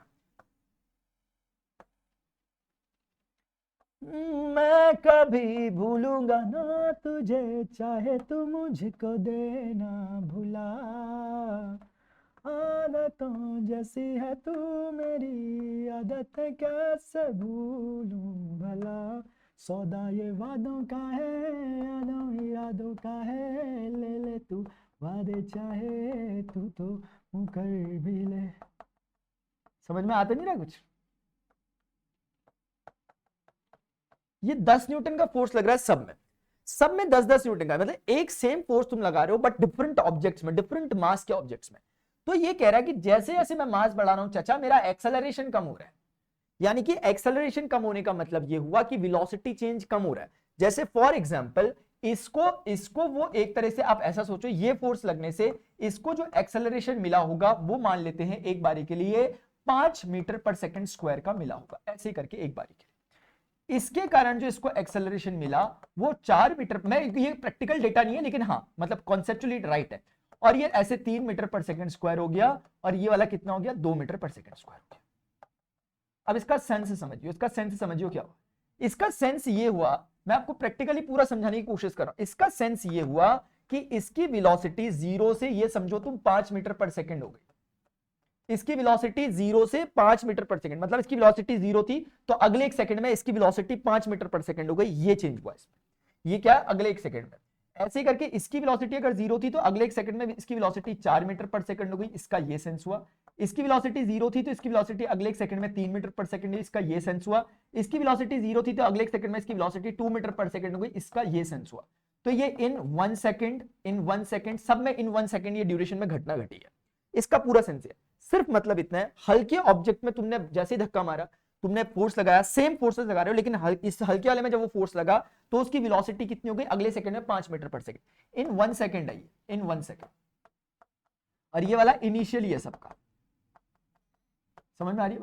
तो इसकी वेलोसिटी हो गई। तो आप देख रहे हो सबसे ज्यादा वेलोसिटी हल्के ऑब्जेक्ट ने एकदम से अपनी वेलोसिटी में चेंज करवा दिया। जैसे जैसे ऑब्जेक्ट का भार बढ़ाते गए, भार नहीं मास बढ़ाते गए, द्रव्यमान बढ़ाते गए, वैसे वैसे उसकी वेलोसिटी चेंज हो रही है, लेकिन चेंज होने का रेट कम हो रहा है। क्या आप मेरी बात को ऑब्जर्व कर पा रहे हो।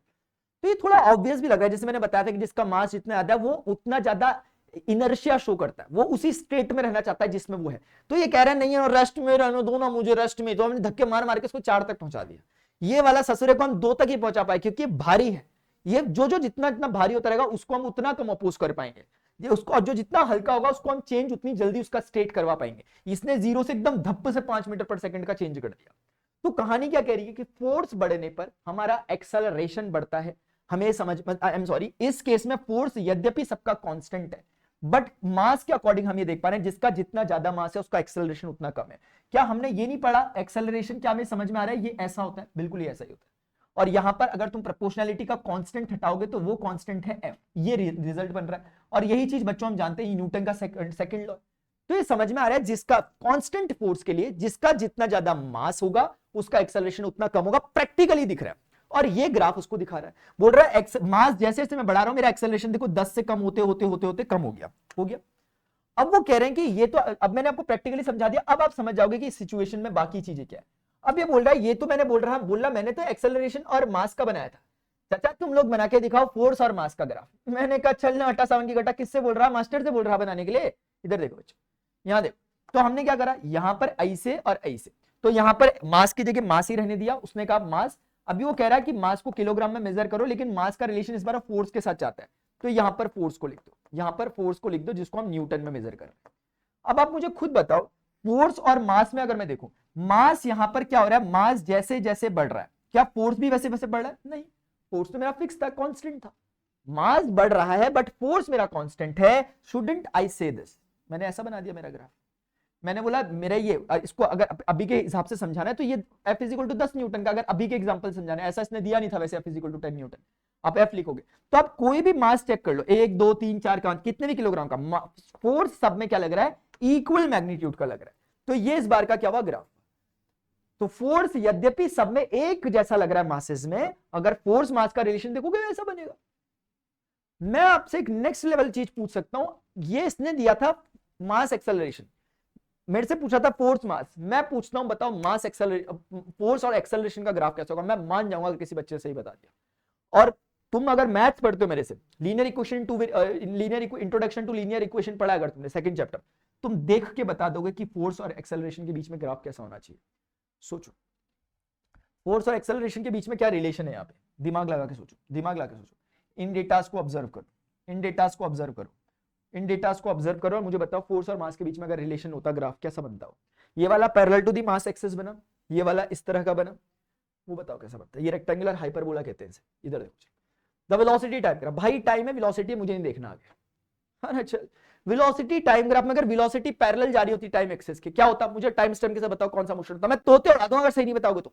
वेलोसिटी टाइम ग्राफ में अगर वेलोसिटी टाइम एक्सिस के अगर ये पैरेलल जा रहा होता ग्राफ ऐसे, क्या कौन सा ग्राफ होता? शाबाश, अगर तुम लोगों ने यूनिफॉर्म मोशन कहा, वेल डन। और ये कौन सा है अभी? यूनिफॉर्म एक्सेलरेटेड मोशन, क्योंकि वेलोसिटी टाइम ग्राफ जब ऐसा बनता है स्ट्रेट लाइन, तो वो पक्का बताता है कि यहां पर कांस्टेंट एक्सेलरेशन है। भाई बच्चों मैंने वन शॉट में भी बताया है, अलग से वीडियो बनाया ग्राफ का, अलग से। अब इससे ज्यादा मैं कुछ नहीं कर सकता क्योंकि तुमने देखा ही नहीं। ऐसा हो ही नहीं सकता किसी ने देखा और उसे समझना। मैं मान ही नहीं सकता, पढ़ाना छोड़ दूंगा। चल बोल दे एक बार कमेंट में कि मास्टर मैंने देखा, बोल दे मेरे भाई अभी, चल पढ़ाना छोड़ दूंगा। अब बोल दे कि मैंने देखा मुझे समझ नहीं आया था ना। चल यार 10 सालों से कोशिश कर रहे हैं लोग छुड़वाने की पढ़ाना मास्टर से, कोई नहीं छुड़वा पा रहा क्योंकि जो भी पढ़ता है उसको समझ में आता है। तो एक्सेलरेशन कांस्टेंट इस कान में। सवाल यह कि एक्सेलरेशन होगा कितना? एक्सेलरेशन होता है v2 minus v1 upon t2 minus t1, वो कांस्टेंट है। और दुनिया जानती है मास्टर ये v2 माइनस v1 कुछ और नहीं है, एक्सेलरेशन को रिप्रेजेंट कर रहा है, वही चीज है। और ये अभी के केस में क्या है? स्लोप है। जो बच्चे पढ़ते हैं वो जानते हैं कि मास्टर ने सिखाया स्लोप कैसे निकालते हैं, y2 minus y1 upon x2 minus x1। यहां पे y2 y1 कौन है? v2 v1, क्योंकि y एक्सिस में वेलोसिटी है, और x2 x1 कौन है? टाइम है, क्योंकि x एक्सिस में टाइम। तो इन शॉर्ट में अगर तुम्हें इसका वो निकालना है तो तुम इसका कोऑर्डिनेट पता करो, 4,20, इसका कोऑर्डिनेट पता करो 8,30, ये हो गया। जैसे ही तुम लोगों ने ये देखा 4,20 और 8,30 बच्चों, तो तुम्हें एकदम समझ में आया कि जो स्लोप होगा वो निकालना बहुत आसान है मास्टर। दोनों के जो y कोऑर्डिनेट्स हैं 30 में से 20 घटा दो, और यहां पे क्या करो, यहां पे क्या करो, यहां पे क्या करो, 8 में से 4 घटा दो। असल में तुम कर क्या रहे हो? वेलोसिटी 2 में से, फाइनल वेलोसिटी में से इनिशियल वेलोसिटी घटा रहे हो, यही कर रहे हो तुम असल में। तो असल में तुम एक्सेलरेशन निकाल रहे हो, तुम खुद ही देख लो वैसे। हमें डायरेक्टली पता है कि स्लोप एक्सेलरेशन होता है, तो ये हो गया 10 बटे कितना हो गया 4, इसमें से 20 गया, ये कितना हो गया 2 पंजे 10, 2 दूनी 4, ये कितना हो गया दादा, एक्सेलरेशन हमारा कितना निकल गया 2.5 मीटर पर सेकंड स्क्वायर, ऐसे निकलता है। हमने वेलोसिटी टाइम ग्राफ से ज्योमेट्रिकल मीनिंग का उसको समझ के हमने तुरंत उसका स्लोप जैसे निकाला हमारा एक्सेलरेशन का। मुझे बताना अगर ये पोजीशन होती है टाइम होता तब ये चीज जो मैं निकाल रहा था स्लोप वो किसको रिप्रेजेंट कर रहा था, बताना मुझे इस बात को, मैं मान जाऊंगा सही बच्चे अगर जो बताएंगे। और अगर तुम्हें तुम्हारे सर के ऊपर से आ रहा है मुझे कमेंट सेक्शन में बता देना मास्टर बिल्कुल सर के ऊपर से आ रहा है, क्योंकि कल पेपर है, आज तक तो मैंने देखा नहीं आपका, इतने बार फीड में आता गया, थंबनेल आता गया, यूट्यूब बेचारा बोलता गया पढ़ ले, लेकिन मैं तो देख ही नहीं रहा था आपका लेक्चर।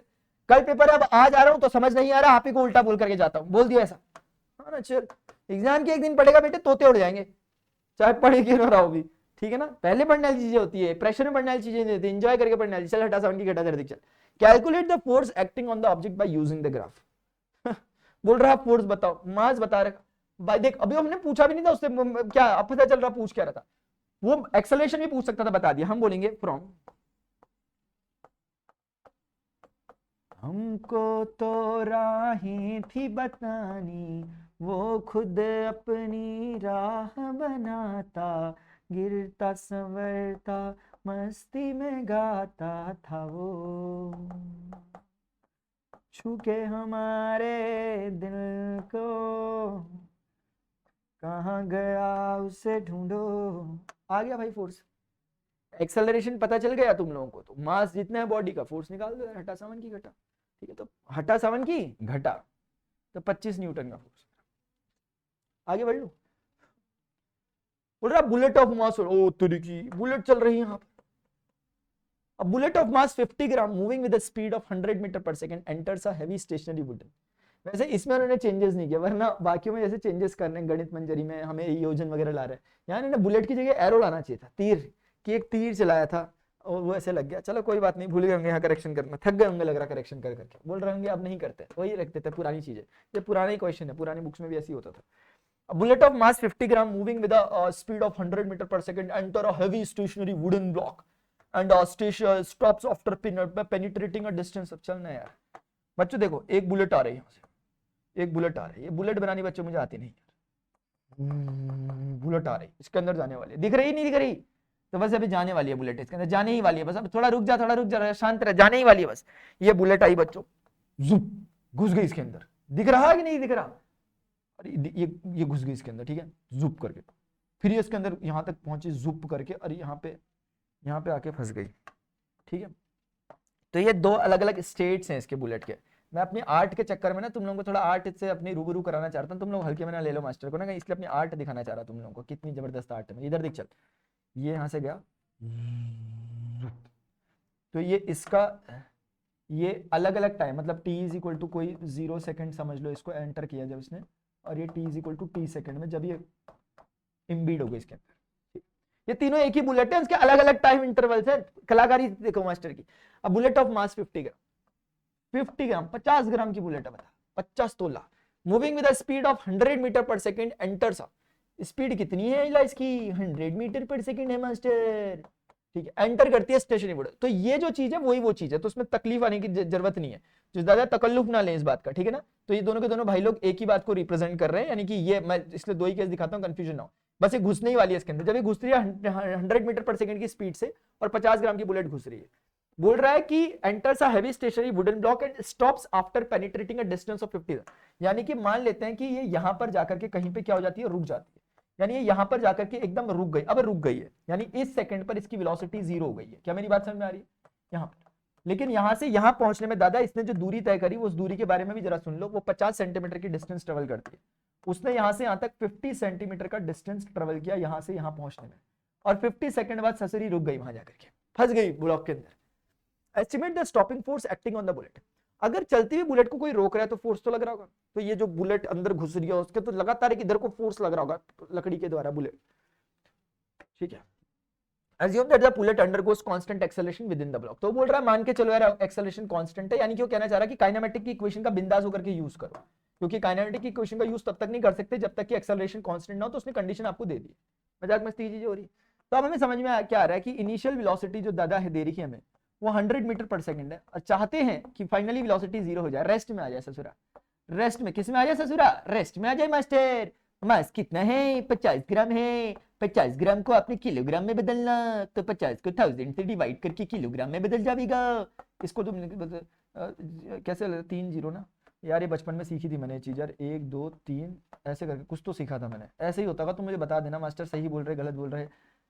इतना किलोग्राम, मेरा तो इतना किलोग्राम है, 0.05 किलोग्राम, मतलब अगर तुम चाहो तो ऐसा कह सकते हो, मेरे हिसाब से तो बच्चों इतना निकल रहा, ठीक है ना, 5/2 बता दिया मुझे मास्टर गलत कह रहे हैं, तुम्हें आता नहीं पढ़ाना, बोल दियो जाकर के, पहले गलत होगा तब बोलिए, ऐसे मत बोल के चले आइयो आप, आगे तो कुछ बोल नहीं रहा, ये बोल देगा जरूर, इधर देख चल, estimate the stopping force acting, बोला एस्टिमेट करो स्टॉपिंग फोर्स क्या भाई, कुल मिला के समझो फोर्स होगा कि नहीं होगा, होगा, क्यों, क्योंकि वेलोसिटी चेंज हो रही है, वेलोसिटी चेंज हो रही है तो फोर्स तो पक्का लगा होगा, और फोर्स के लिए F इक्वल टू एम होता है, एम दे रखा, ए भी तुम्हें दे ही रखा है, क्यों, क्योंकि ए का तुम्हें टाइम के बारे में कुछ बता रखा है क्या, टाइम के बारे में नहीं बता रखा, हमें बता रखा है यहां से यहां तक आने में डिस्प्लेसमेंट कितना, डिस्प्लेसमेंट बता रखा कितना, 50 सेंटीमीटर, 50 सेंटीमीटर को मीटर में बदलो, 50/100 मीटर, 50/2 1/2, कैसे करते हैं सर यार, एक तो ना ये चीजें भी ना 0.5 मीटर, ठीक है, यहाँ टाइम नहीं दे रखा, क्योंकि एक्चुअली देखो, यार ये बेचारा टूट ही जाएगा इसमें, बच्चों आवाज तो नहीं आ रही, इधर देखो, हमें पता है फ्रॉम, देखो इसको ना ऐसे समझा करो, अब मैं भी तुम्हें बताता हूं मैं कुछ कहना चाह रहा हूँ, from second law of motion क्या होता है ना बच्चों,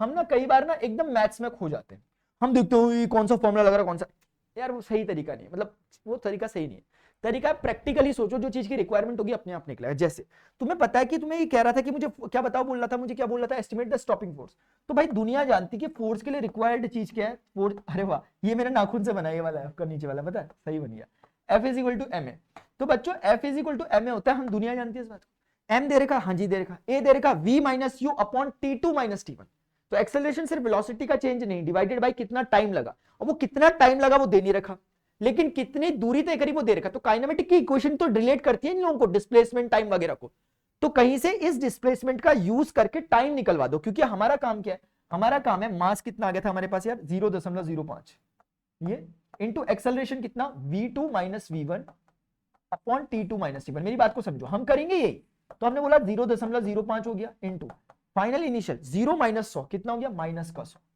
अपॉन टाइम टेकन, मास्टर ये टाइम टेकन अगर पता होता है, डेल्टा टी रिप्रेजेंट कर रहा है कितना टाइम में ये चीजें हुई, ये नहीं पता, क्या हम पता कर सकते हैं कि यहां से यहां पहुंचने में कितना टाइम लगा, बस खत्म। अब आपको सिर्फ इतना सा काम करना है, आप बोलोगे यार देखो अब मुझे समझ में आ गया मुझे क्या करना है, बस टी निकाल के लाना है कितना टाइम लगा उसमें, तो मैं बोलूंगा यार कि मैं बोलूंगा कौन है मेरे पास जो मेरी हेल्प कर सकता है, v square is equal to U square plus 2s, यहां पे s होता है एक तो, और एक s is equal to UT plus half AT square में s होता है, तो आप किसी की भी हेल्प ले सकते हो, ठीक है ना।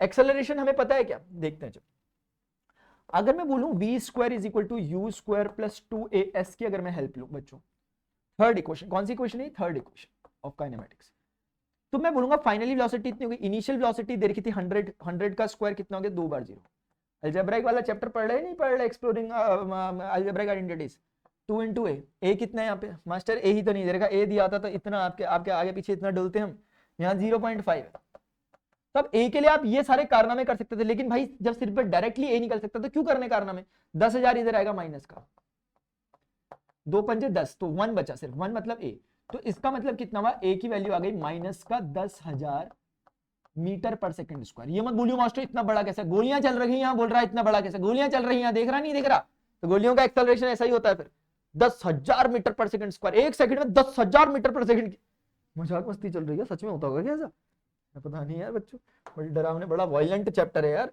बहुत जबरदस्त चल रहा है यहाँ तो हिसाब किताब, तो वही तो बच्चों जो फील करने वाले होते हैं ना फिजिक्स, वो डर जाते हैं, उनकी हालत खराब, गूज़बम्स आ रहे हैं, मेरे गूज़बम्स आ रहे हैं, इतनी तेज से गोलियां चल रही है, वो मस्ती में पॉपकॉर्न खा रहा हूं, हाँ गोलियां चल रही हैं यहाँ देख, तो अब हमें ये मैंने तुम्हें प्रैक्टिकली समझाने की कोशिश की थी, लेकिन आप मुझे खुद बताओ क्या हमें रिक्वायरमेंट हो रही है, हमें रिक्वायरमेंट नहीं हो रही है, टी निकालने की रिक्वायरमेंट ही नहीं हुई, क्योंकि हमें डायरेक्टली ए मिल गया, तो चाहते तो हम T2 निकाल सकते हैं थोड़े से, लेकिन आप जब खुद सोचो जब हमें डायरेक्टली ए की वैल्यू मिल पा रही है तो क्यों ना हम उसी को प्लेस कर दें, वो प्लानिंग समझा रहा था जो बिल्कुल गलत नहीं है, वो बिल्कुल सही अप्रोच है समझने का।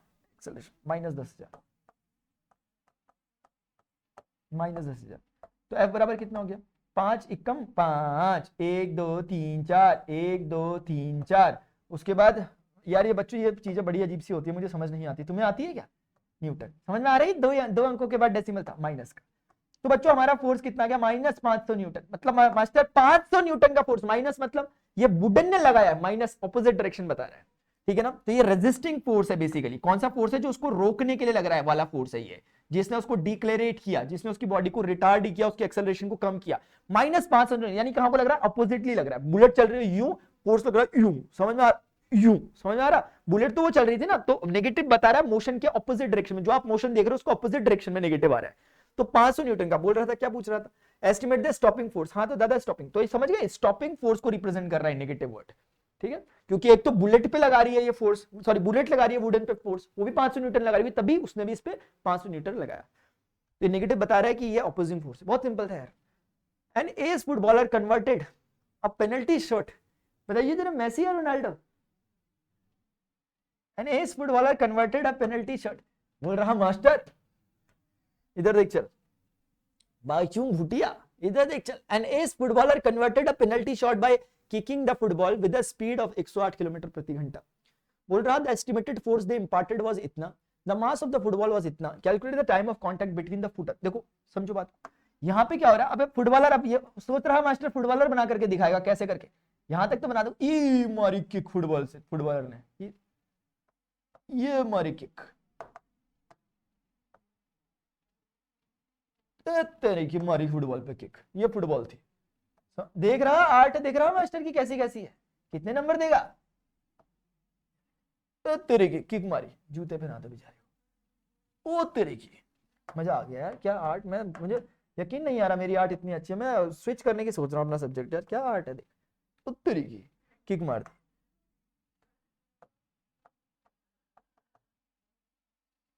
लहरा दो, लहरा दो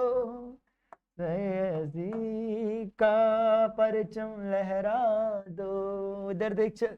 एन एस फुटबॉलर बोल रहा converted penalty shot by kicking the football with the speed of 108 kilometre प्रति घंटे की रफ्तार से मारा। 108 किलोमीटर, मतलब अभी ससुरी फुटबॉल नीचे रेस्ट में थी एक तरह से, मतलब अब तो खैर उड़ गई थोड़ा सा हवा में, रेस्ट में थी, और इन्होंने इसको स्पीड दे दी कितनी? 108 किलोमीटर प्रति घंटे की रफ्तार से। तुम लोगों को मैंने बता रखा है यार, वेलोसिटी को किलोमीटर प्रति घंटे में बदलने के लिए क्या करते हैं? 1 किलोमीटर को 1000 मीटर लिखो, नीचे 1 घंटे को 3600 लिखो, कट फट के क्या बचेगा? 5/18। तो 5/18 से मल्टीप्लाई, मैंने बताया ना पिछले वैसे में, ज्यादा इसकी डिटेल में नहीं जा रहा, ठीक है। मीटर पर सेकंड में कन्वर्ट हो गई, ये करना पड़ता है। 18 छक्के 108, 6 पंजे 30, 30 मीटर पर, यानी कि उसने, उसकी भाई ने उसकी वेलोसिटी को 0 से कितना कर दिया? इतना। तो इनिशियली वेलोसिटी कितनी थी? 0 मीटर पर सेकंड थी जब फुटबॉल नीचे जमीन में पड़ी थी। किक मारते मारते 30 मीटर पर सेकंड की वेलोसिटी दे दी। बोल रहे हैं the estimated force they imparted, जो फोर्स लगा वो 800 न्यूटन का था। इनिशियल वेलोसिटी 0 मीटर पर सेकंड थी, और वेलोसिटी फाइनली कितनी हो गई? 30 मीटर पर सेकंड। तो निश्चित ही फोर्स लगा होगा, क्योंकि वेलोसिटी चेंज हुई है तो फोर्स ही लग सकता है। और the mass of the football, जो फुटबॉल का मास है वो कितना है दादा? 0.4 किलोग्राम है। बोल रहा है कैलकुलेट द टाइम ऑफ, क्या? Time of contact between the foot and the football. जिस ड्यूरेशन में फोर्स लगा, जिस ड्यूरेशन में वेलोसिटी 0 से 30 हुई, वो टाइम कितना लगा? तो एकदम समझ में आ रहा है। पिछले वाले क्वेश्चन मैंने आपको ऑलरेडी हिंट्स दे दिए थे, अगर आप समझ गए होंगे वो T2 का रिलेशन, तो आप वही चीज को सिंपल अप्लाई कर सकते हो। आप निकलोगे from second law of motion, from second law of motion, from second law of motion. बच्चों आप क्या बोलोगे? आप बोलोगे master F is equal to ma होता, F is equal to m into v2 minus v1 upon t2 minus t1 होता master, ऐसे करके। तो इसको ऐसा ना बोल के मैं क्या कर रहा हूँ? Final velocity minus initial velocity, है ना। और नीचे पे मैं लिख रहा हूँ टाइम टेकन, जो टाइम टेकन मुझे निकालना यही है, कितना टाइम लगा वेलोसिटी को u से v होने में, कितना टाइम लगा वो ये। तो F कितना है इस कहानी में यार? 800 है। मास कितना है मास्टर? 0.4 किलोग्राम, ऑलरेडी किलोग्राम में कन्वर्टेड है, ग्राम में होता तो किलोग्राम में बदलना होता। v कितना है यार? v 30 है, u कितना है? 0। तो हो गया, सिंगल वेरिएबल है आपके पास डेल्टा टी, वही निकालना था। तो आप समझ सकते हो यार भाई, कितना हो गया? डेल्टा टी निकालना है तो 0.4 इंटू 30, 4 3 12, 12 के पीछे 0 और नहीं, अपॉन में कितना आ गया? 800 आ गया। तो 4 3 12, 4 दूनी 8 होता मास्टर। 3/200, बड़ा ही अजीबो गरीब आंसर है। 3/200 मास्टर आंसर, बड़ा अजीबो गरीब आंसर है। लेकिन देखो बच्चों, मुझे ना बचपन में पता था, मैं बचपन में बहुत सोचता था फेल होने के लिए कितने मार्क्स चाहिए, फेल होने के लिए कितने मार्क्स चाहिए। तब मुझे पता चलता था कि 33 मार्क्स में बच्चा पास हो जाता है। मैंने पूछा लोगों से ऐसा क्यों बोल रहे हैं कि 100 का 1/3 33 होता है। तब से मैंने कैलकुलेशन करना सीख लिया कि 3 का बटे में 100 डालूंगा फेंक के, और अपॉन में 1/2 ऐसा बोल सकता हूँ, 100 दूनी 200। तो 300 को 33 बार काटेगा, है ना। या उससे बेहतर तरीका क्या है? 3/2 को मैं 1.5 बोल सकता हूँ, और नीचे क्या बनेगा? 100 बनेगा। चल ना, हटा 7 की घटा 15, 1 2 तो थे, 1 0 और आ गया डेसिमल का। अब इन 3 0 को ऊपर भेज दो। ये क्या था? Time, second. इतने टाइम हमारे बाईचुंग घूटिया में देख रहे हैं शॉट मारा था 0.015 सेकंड के अंदर। तो उड़ जाएंगे तुम्हारे सेकंड मेजरमेंट करते हैं, 1 सेकंड में नहीं मेजर कर पाते तुम, इतनी तेजी से जीरो से इतना, ये होता है बाईचुंग घूटिया। आगे बढ़ ले। अब बोल रहा हुसैन, क्या बोल रहा, मेसी रोनाल्डो बोल रहा, इधर देख, चल समझ में आ गया 0.015। तो इस प्रकार से बच्चों ये हो गया, ठीक है।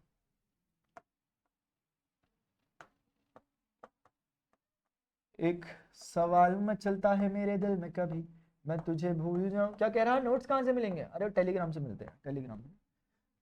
An object of mass 2 kg moving with a constant velocity of 10 meter per second and encounters a rough patch where बोल रहा where the force of friction on the object is इतना, at the same time an additional constant। देखो बच्चों कुछ नहीं हो रहा है, एक ऑब्जेक्ट है, मास किसका कितना है, ससुरे का इसका मास है बच्चों कितना, 2 किलोग्राम। मैं नहीं कह रहा, क्वेश्चन कह रहा 2 किलोग्राम मास है, moving with a constant velocity of 10 metre पर सेकंड। मूव कर रहा है, कितनी वेलोसिटी से मूव कर रहा है बच्चों, तो ये मूव कर रहा है 10 मीटर पर सेकंड की वेलोसिटी से। एनकाउंटर्स अ रफ पैच, एक नीचे रफ पैच आया, where the force of friction on the object, यानी फोर्स ऑफ फ्रिक्शन इसके ऊपर, ससुरे के ऊपर पड़ने लग गया 7 न्यूटन का। Eight the same time an additional constant force of 3 Newton opposing the motion, यानी कि ये चल रहा था ऐसे करके 10 मीटर पर सेकंड की स्पीड से, एक तो नीचे पे फ्रिक्शन आ गया, तो फ्रिक्शन तो अपोजिट लगता ही है मोशन की, उसके अलावा एक एडिशनल अपोजिंग फोर्स लग रहा है मोशन के, एडिशनल मतलब वो एक और लग रहा है, वो 3 न्यूटन का। तो कुल मिलाकर के इसको जो यहाँ पे नेट फोर्स महसूस हो रहा है ऑपोजिट डायरेक्शन में, वो मिल रहा है 10 न्यूटन का। मेरी बात समझ में आ रही है, 10 न्यूटन का इसके मोशन के ऑपोजिट इसे फोर्स मिल रहा है। After entering the rough patch how much distance does the object travel before coming. अब ससुरा कब तक रुक पाएगा, थोड़ी देर बाद तो रुक ही जाएगा चलते चलते। तो अभी रुक रहा था 10 मीटर पर सेकंड से चल रहा था, लेकिन अब 10 न्यूटन का फोर्स उसके ऊपर लगने लग गया, तो देर सवेर ये रुक ही जाएगा। मान लेते हैं कि यहाँ आकर के रुक गया, यहाँ पर आकर के रुक गया, क्योंकि इसके मोशन को अपोज कर रहा है ना फोर्स, तो वो रोक ही देगा। अगर फोर्स मोशन के अलोंग होता तो वो चलाता रहता उसे, और इवन तेज स्पीड से जाता, लेकिन अभी वो एक्सेलरेशन काम करने लग गया, but opposite to the direction of the motion, है ना। और एक्सेलरेशन हमेशा किस डायरेक्शन में होता है, फोर्स की डायरेक्शन में। तो फोर्स ये है तो एक्सेलरेशन भी यहीं लगेगा, but this acceleration is opposite to the direction of motion, इसीलिए एक्सेलरेशन का नेचर नेगेटिव है, क्योंकि वो मोशन को अपोज कर रहा है। Got it. तो बच्चों ये 2 किलोग्राम था, but in this scenario it is at the condition of rest. यहां पर इसके पास, भाई के पास कुछ सर्टेन वेलोसिटी थी। आप बोलोगे यार वेलोसिटी चेंज हो रही है तो जरूर फोर्स लगा होगा, हाँ उसी फोर्स की बात चल रही है, दिख रहा है सामने, पूछ क्या रहा, बोल रहा है कि कितना डिस्टेंस ट्रेवल कर देगा, यहां से यहां तक का डिस्टेंस कितना होगा, बोल लो कि यहां से यहां तक का डिस्टेंस मान लेते हैं एस डिस्टेंस हो गया। तो हम F = ma को यूज करेंगे, a एक्सेलरेशन है, एक्सेलरेशन की हेल्प से कहीं से s वगैरह निकल जाएगा काइनेमेटिक्स की इक्वेशन से, ठीक है ना, उनकी हेल्प से, क्योंकि कांस्टेंट टाइप के फोर्सेस लग रहे हैं, ठीक है ना। उसने वर्ड यूज किया, देखो एट अ कांस्टेंट फोर्स उसने बोला, और वहां पे जो फ्रिक्शनल फोर्स है ये भी, तो इस तरह से कांस्टेंट फोर्स है, तो एक्सेलरेशन बच्चों कैसे होगा, कांस्टेंट नेचर। मुझे कुछ ज्यादा तो समझ नहीं आता, मैं बोल रहा हूँ करते रहेंगे बातें। From second law of motion को पहले उसमें ले आते हैं लाइट में, जैसे इसको लाऊंगा तो मुझे इतना समझ में आएगा कि F = ma होता है। अब देख लो क्या है क्या नहीं है अपने पास। फोर्स हमें पता है कि हमारे पास फोर्स का वैल्यू है 10 न्यूटन, 10 न्यूटन का फोर्स हमारे पास अवेलेबल है, मास हमारे पास अवेलेबल है, एक्सेलरेशन हमारा निकल जाएगा, फिर ए की इस्तेमाल से एस निकाल देंगे थर्ड इक्वेशन या किसी की भी हेल्प से। तो एफ कितना है मेरे भाई, 10 न्यूटन का है, मास कितना है 2 किलोग्राम है, एक्सेलरेशन अननोन है, तो एक्सेलरेशन कितना हो गया 5 मीटर पर सेकंड स्क्वायर का। आप चाहो तो बिल्कुल लिख सकते हो कि एक्सेलरेशन यहां पे लिख सकते हो कि नेगेटिव है, क्योंकि एक्सेलरेशन का नेचर कैसा है, नेगेटिव नेचर का एक्सेलरेशन, क्योंकि आप समझ पा रहे हो, हमें समझ में आ रहा है एक्सेलरेशन, तो हम समझ सकते हैं, हम इसमें नेगेटिव अगर इंट्रोड्यूस यहां कर दे, कोई टेंशन की बात नहीं होनी चाहिए।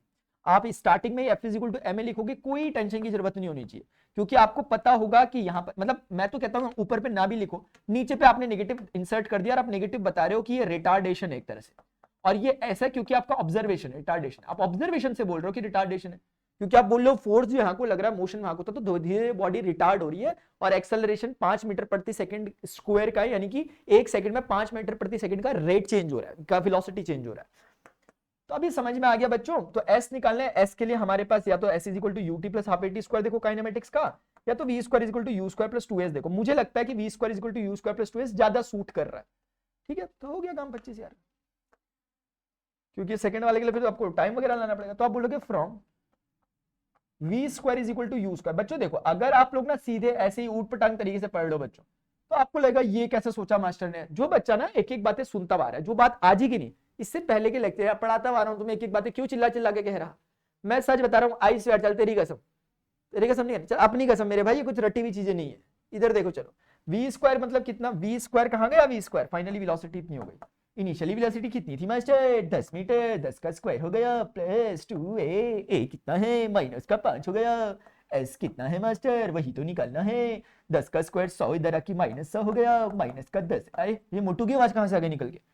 एस बराबर कितना हो गया, 10 हो गया। तो 10 का मीटर, इसका मतलब 10 मीटर की दूरी और तय करेगा। अरे सिंचन बेटे कहां गया तू, ये मोटू आ रहा मेरे अंदर। एस बराबर 10 मीटर, 10 मीटर और चलेगा, ससुरा रुक जाएगा। हेलो, कैसे हैं हमको मिले। अट्रैक्टर पुल्स, क्या लिखा हो बच्चों, अट्रैक्टर पुल्स अ हैरो अ प्लोइंग टूल। कुछ तुमने देखा हुआ वो जो ट्रैक्टर होता है उसमें पीछे उसको कांटे कांटे से, उसी की बात कर रहे हैं। Of mass m1 with net force f resulting in an acceleration. देखो ये तुम्हारे पास ट्रैक्टर है, इसके ऊपर लगे हुए कांटेदार वो है, और इसका मास कितना है, m1 है। इसको पुल किया जा रहा है नेट फोर्स f से, result in acceleration of a1। a1 acceleration result कर रहा है, इसलिए ब्रैकेट में ऐसे लिख दिया समझाने। फिर क्या कह रहा है, the same tractor pools a trolley. वही सेम ट्रैक्टर है ससुरा, इस बार ट्रॉली पुल कर रहा है, और जिसका मास m2 है। ये ट्रॉली है दादा with the force f force लग रहा, प्रोड्यूसिंग एन एक्सेलरेशन। फोर्स वही लग रहा, लेकिन एक्सेलरेशन इस बार क्या है, a2 हो गया। क्योंकि क्यों हो गया होगा, क्योंकि आपको पता है एक्सेलरेशन जो होता है बेसिकली वो वेलोसिटी चेंज है। एक्सेलरेशन का मतलब ये होगा कि जिसका मास के अकॉर्डिंग होगा वेलोसिटी का चेंज। भारी चीज है उतनी ही फोर्स, सेम फोर्स लग रहा है, तो भारी चीज देर से मतलब धीरे धीरे एक्सेलरेशन रखेगी, हल्की चीज तेज एक्सेलरेशन रखेगी। हमने पीछे क्वेश्चन में देखा था। तो मासेस अलग है, फोर्स सेम है, तो डेफिनेटली एक्सेलरेशन अलग होना चाहिए। हमने एग्जैक्टली ग्राफ पढ़ा था, याद करो, वैसे ही क्वेश्चन है। बोला if the tractor now pulls the trolley with the harrow placed on it. यानी कि इस बार क्या कर दिया, ट्रॉली तो रखी ट्रैक्टर के ऊपर, उसके ऊपर वो रख दिया दोनों के दोनों। मतलब कहने का मतलब है ये और ये दोनों को दोनों मिक्स हो गए इस बार, m1 एंड m2। यानी ट्रॉली के ऊपर वो हैरो को रख दिया, placed on it with the same force f।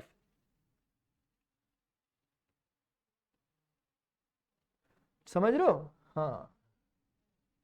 अच्छा, तो एक केस में सिर्फ वो कांटों को खींच रहा है ट्रैक्टर, एक केस में ट्रॉली को खींच रहा था। अब इस केस में ट्रॉली है, ट्रॉली के ऊपर कांटा रख दिया और उन दोनों को खींच रहा है। तो उसका मतलब वो दोनों का मास, तो आप समझ सकते हो बच्चों, ये मास ऑफ ट्रॉली को रिप्रेजेंट कर रहा है। ये ट्रॉली के मास को रिप्रेजेंट कर रहा था, ये वाला, ठीक है ना। ये जो लिखा हुआ, ये वाला जो रिप्रेजेंट कर रहा है इस हैरो के मास को रिप्रेजेंट कर रहा है, ये वाला, ठीक है। अभी वाला क्या हो गया, ये हैरो और ट्रॉली का मास, दोनों के मास को रिप्रेजेंट कर रहा है। तुम समझ रहे हो। तो इस बार जो फोर्स वगैरह उसके बारे में देखते हैं क्या बोल रहे हैं। उस बोल रहा कि विद द सेम, इस बार भी ससुरा सेम ही फोर्स लगा रहा। अब समझ रहे हो, पहले प्रैक्टिकली जब तक फील नहीं करोगे आगे मत बढ़ना, ठीक है। तब अब क्या बोल रहा, बोल रहा then obtain expression resulting acceleration. मान लेते हैं रिजल्टिंग एक्सेलरेशन AR है, ठीक है। ये हमें फाइंड आउट करना है कि कितना है। फोर्स पता है, एक्सेलरेशन निकालना, ठीक है बच्चों। इन टर्म्स ऑफ, पहले सिचुएशन को पहले समझो, जब तक नहीं समझोगे तो तक मजा नहीं आएगा। तुम समझो एक बात, ये मेरे पास एक ऑब्जेक्ट है, इसके ऊपर ये ट्रैक्टर है मेरा चल रहा। ये ट्रैक्टर इसको जब लेकर जाता है तो कुछ सर्टेन फोर्स लगाता है F। अब ये इसकी जगह इसको लेकर के जाता है, किसका मैसेज आ रहा है। अब ये इसके ऊपर रख के जाता तो भी एक सर्टेन फोर्स लगाता है इसको खींचने में, इस हल्के वाले को खींचने में भी, इसको खींचने में। अब ये दोनों को इसके ऊपर रख दिया, अब खींच रहा हूं, बोल रहा है अब बता एक्सेलरेशन कितना होगा। जबकि तीनों केस में फोर्स में सेम लगा रहा हूं। पहले भी मैं 10 न्यूटन के फोर्स लगा रहा था जब इस पेन को खींच रहा हूं, मैंने पेन को हटाया, इसको खींच रहा हूं, अभी भी 10 न्यूटन का फोर्स लगा रहा हूं। अब मैंने दोनों को रख दिया, अभी भी मैं 10 न्यूटन का फोर्स लगा रहा हूं। बस फर्क क्या होगा, एक्सेलरेशन में तीनों टाइम पे फर्क है। क्यों, ये एग्जैक्टली बच्चों वैसा ही केस है। इधर आ जाओ, जब तक समझोगे नहीं ना प्लीज यार, तो हो सकता है तुम न्यूमेरिकली सॉल्व कर लो, लेकिन अगर उसका फील नहीं आया तो नहीं हो पाएगा।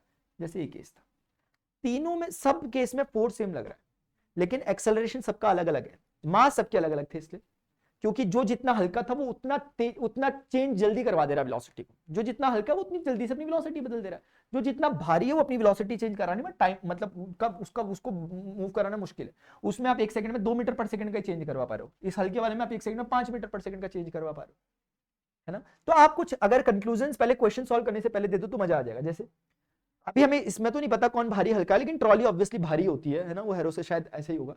तो अगर ये ज्यादा भारी है, अगर इसका मास ज्यादा है, तो इस केस में मतलब आपसे मैं इतना क्वेश्चन पूछूंगा कि मुझे बताओ A1 और A2 में which one will be greater. A1 is greater than A2 और A1 is less than A2। मुझे इसका जवाब कमेंट सेक्शन में चाहिए टाइम स्टैम्प के साथ, जहां पे मैं मान के चल रहा हूं कि M2 is greater than M1, मैं मान के चल रहा हूं। अब मुझे बताओ, अगर तुमने बता दिया सैल्यूट है, वरना वापस कर दियो मेरा सैल्यूट चुपचाप, ठीक है ना। मैंने बोला अगर समझ गए, ये अंडरस्टैंडिंग जरूरी है इसलिए, वरना क्वेश्चन करने की बात नहीं है सिर्फ। क्वेश्चन तो तुम कहीं से भी कर लोगे यार, सॉल्यूशन तो कहीं भी मिल जाएगा तुम्हें। छल नहीं मिलते क्या आजकल, कहीं भी मिल जाते हैं। अंडरस्टैंडिंग इंपॉर्टेंट है। तो मैंने जो पूछा है उसका जवाब तुम लोगों ने देना है कि अगर मैंने आपसे पूछा है कि अगर if m2 is greater than m1 then a1 is greater than a2 और a2 is greater then a1, ये मेरा क्वेश्चन है।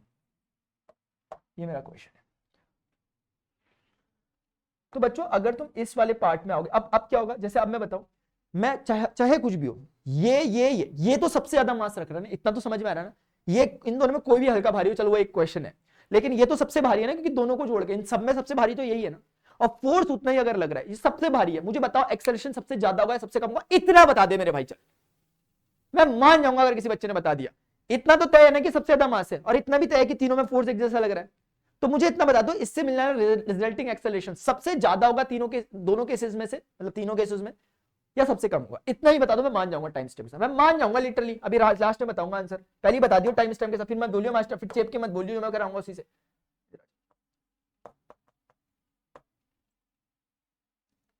ऐसे हैं हमको गिले तुमसे न जाने क्यों।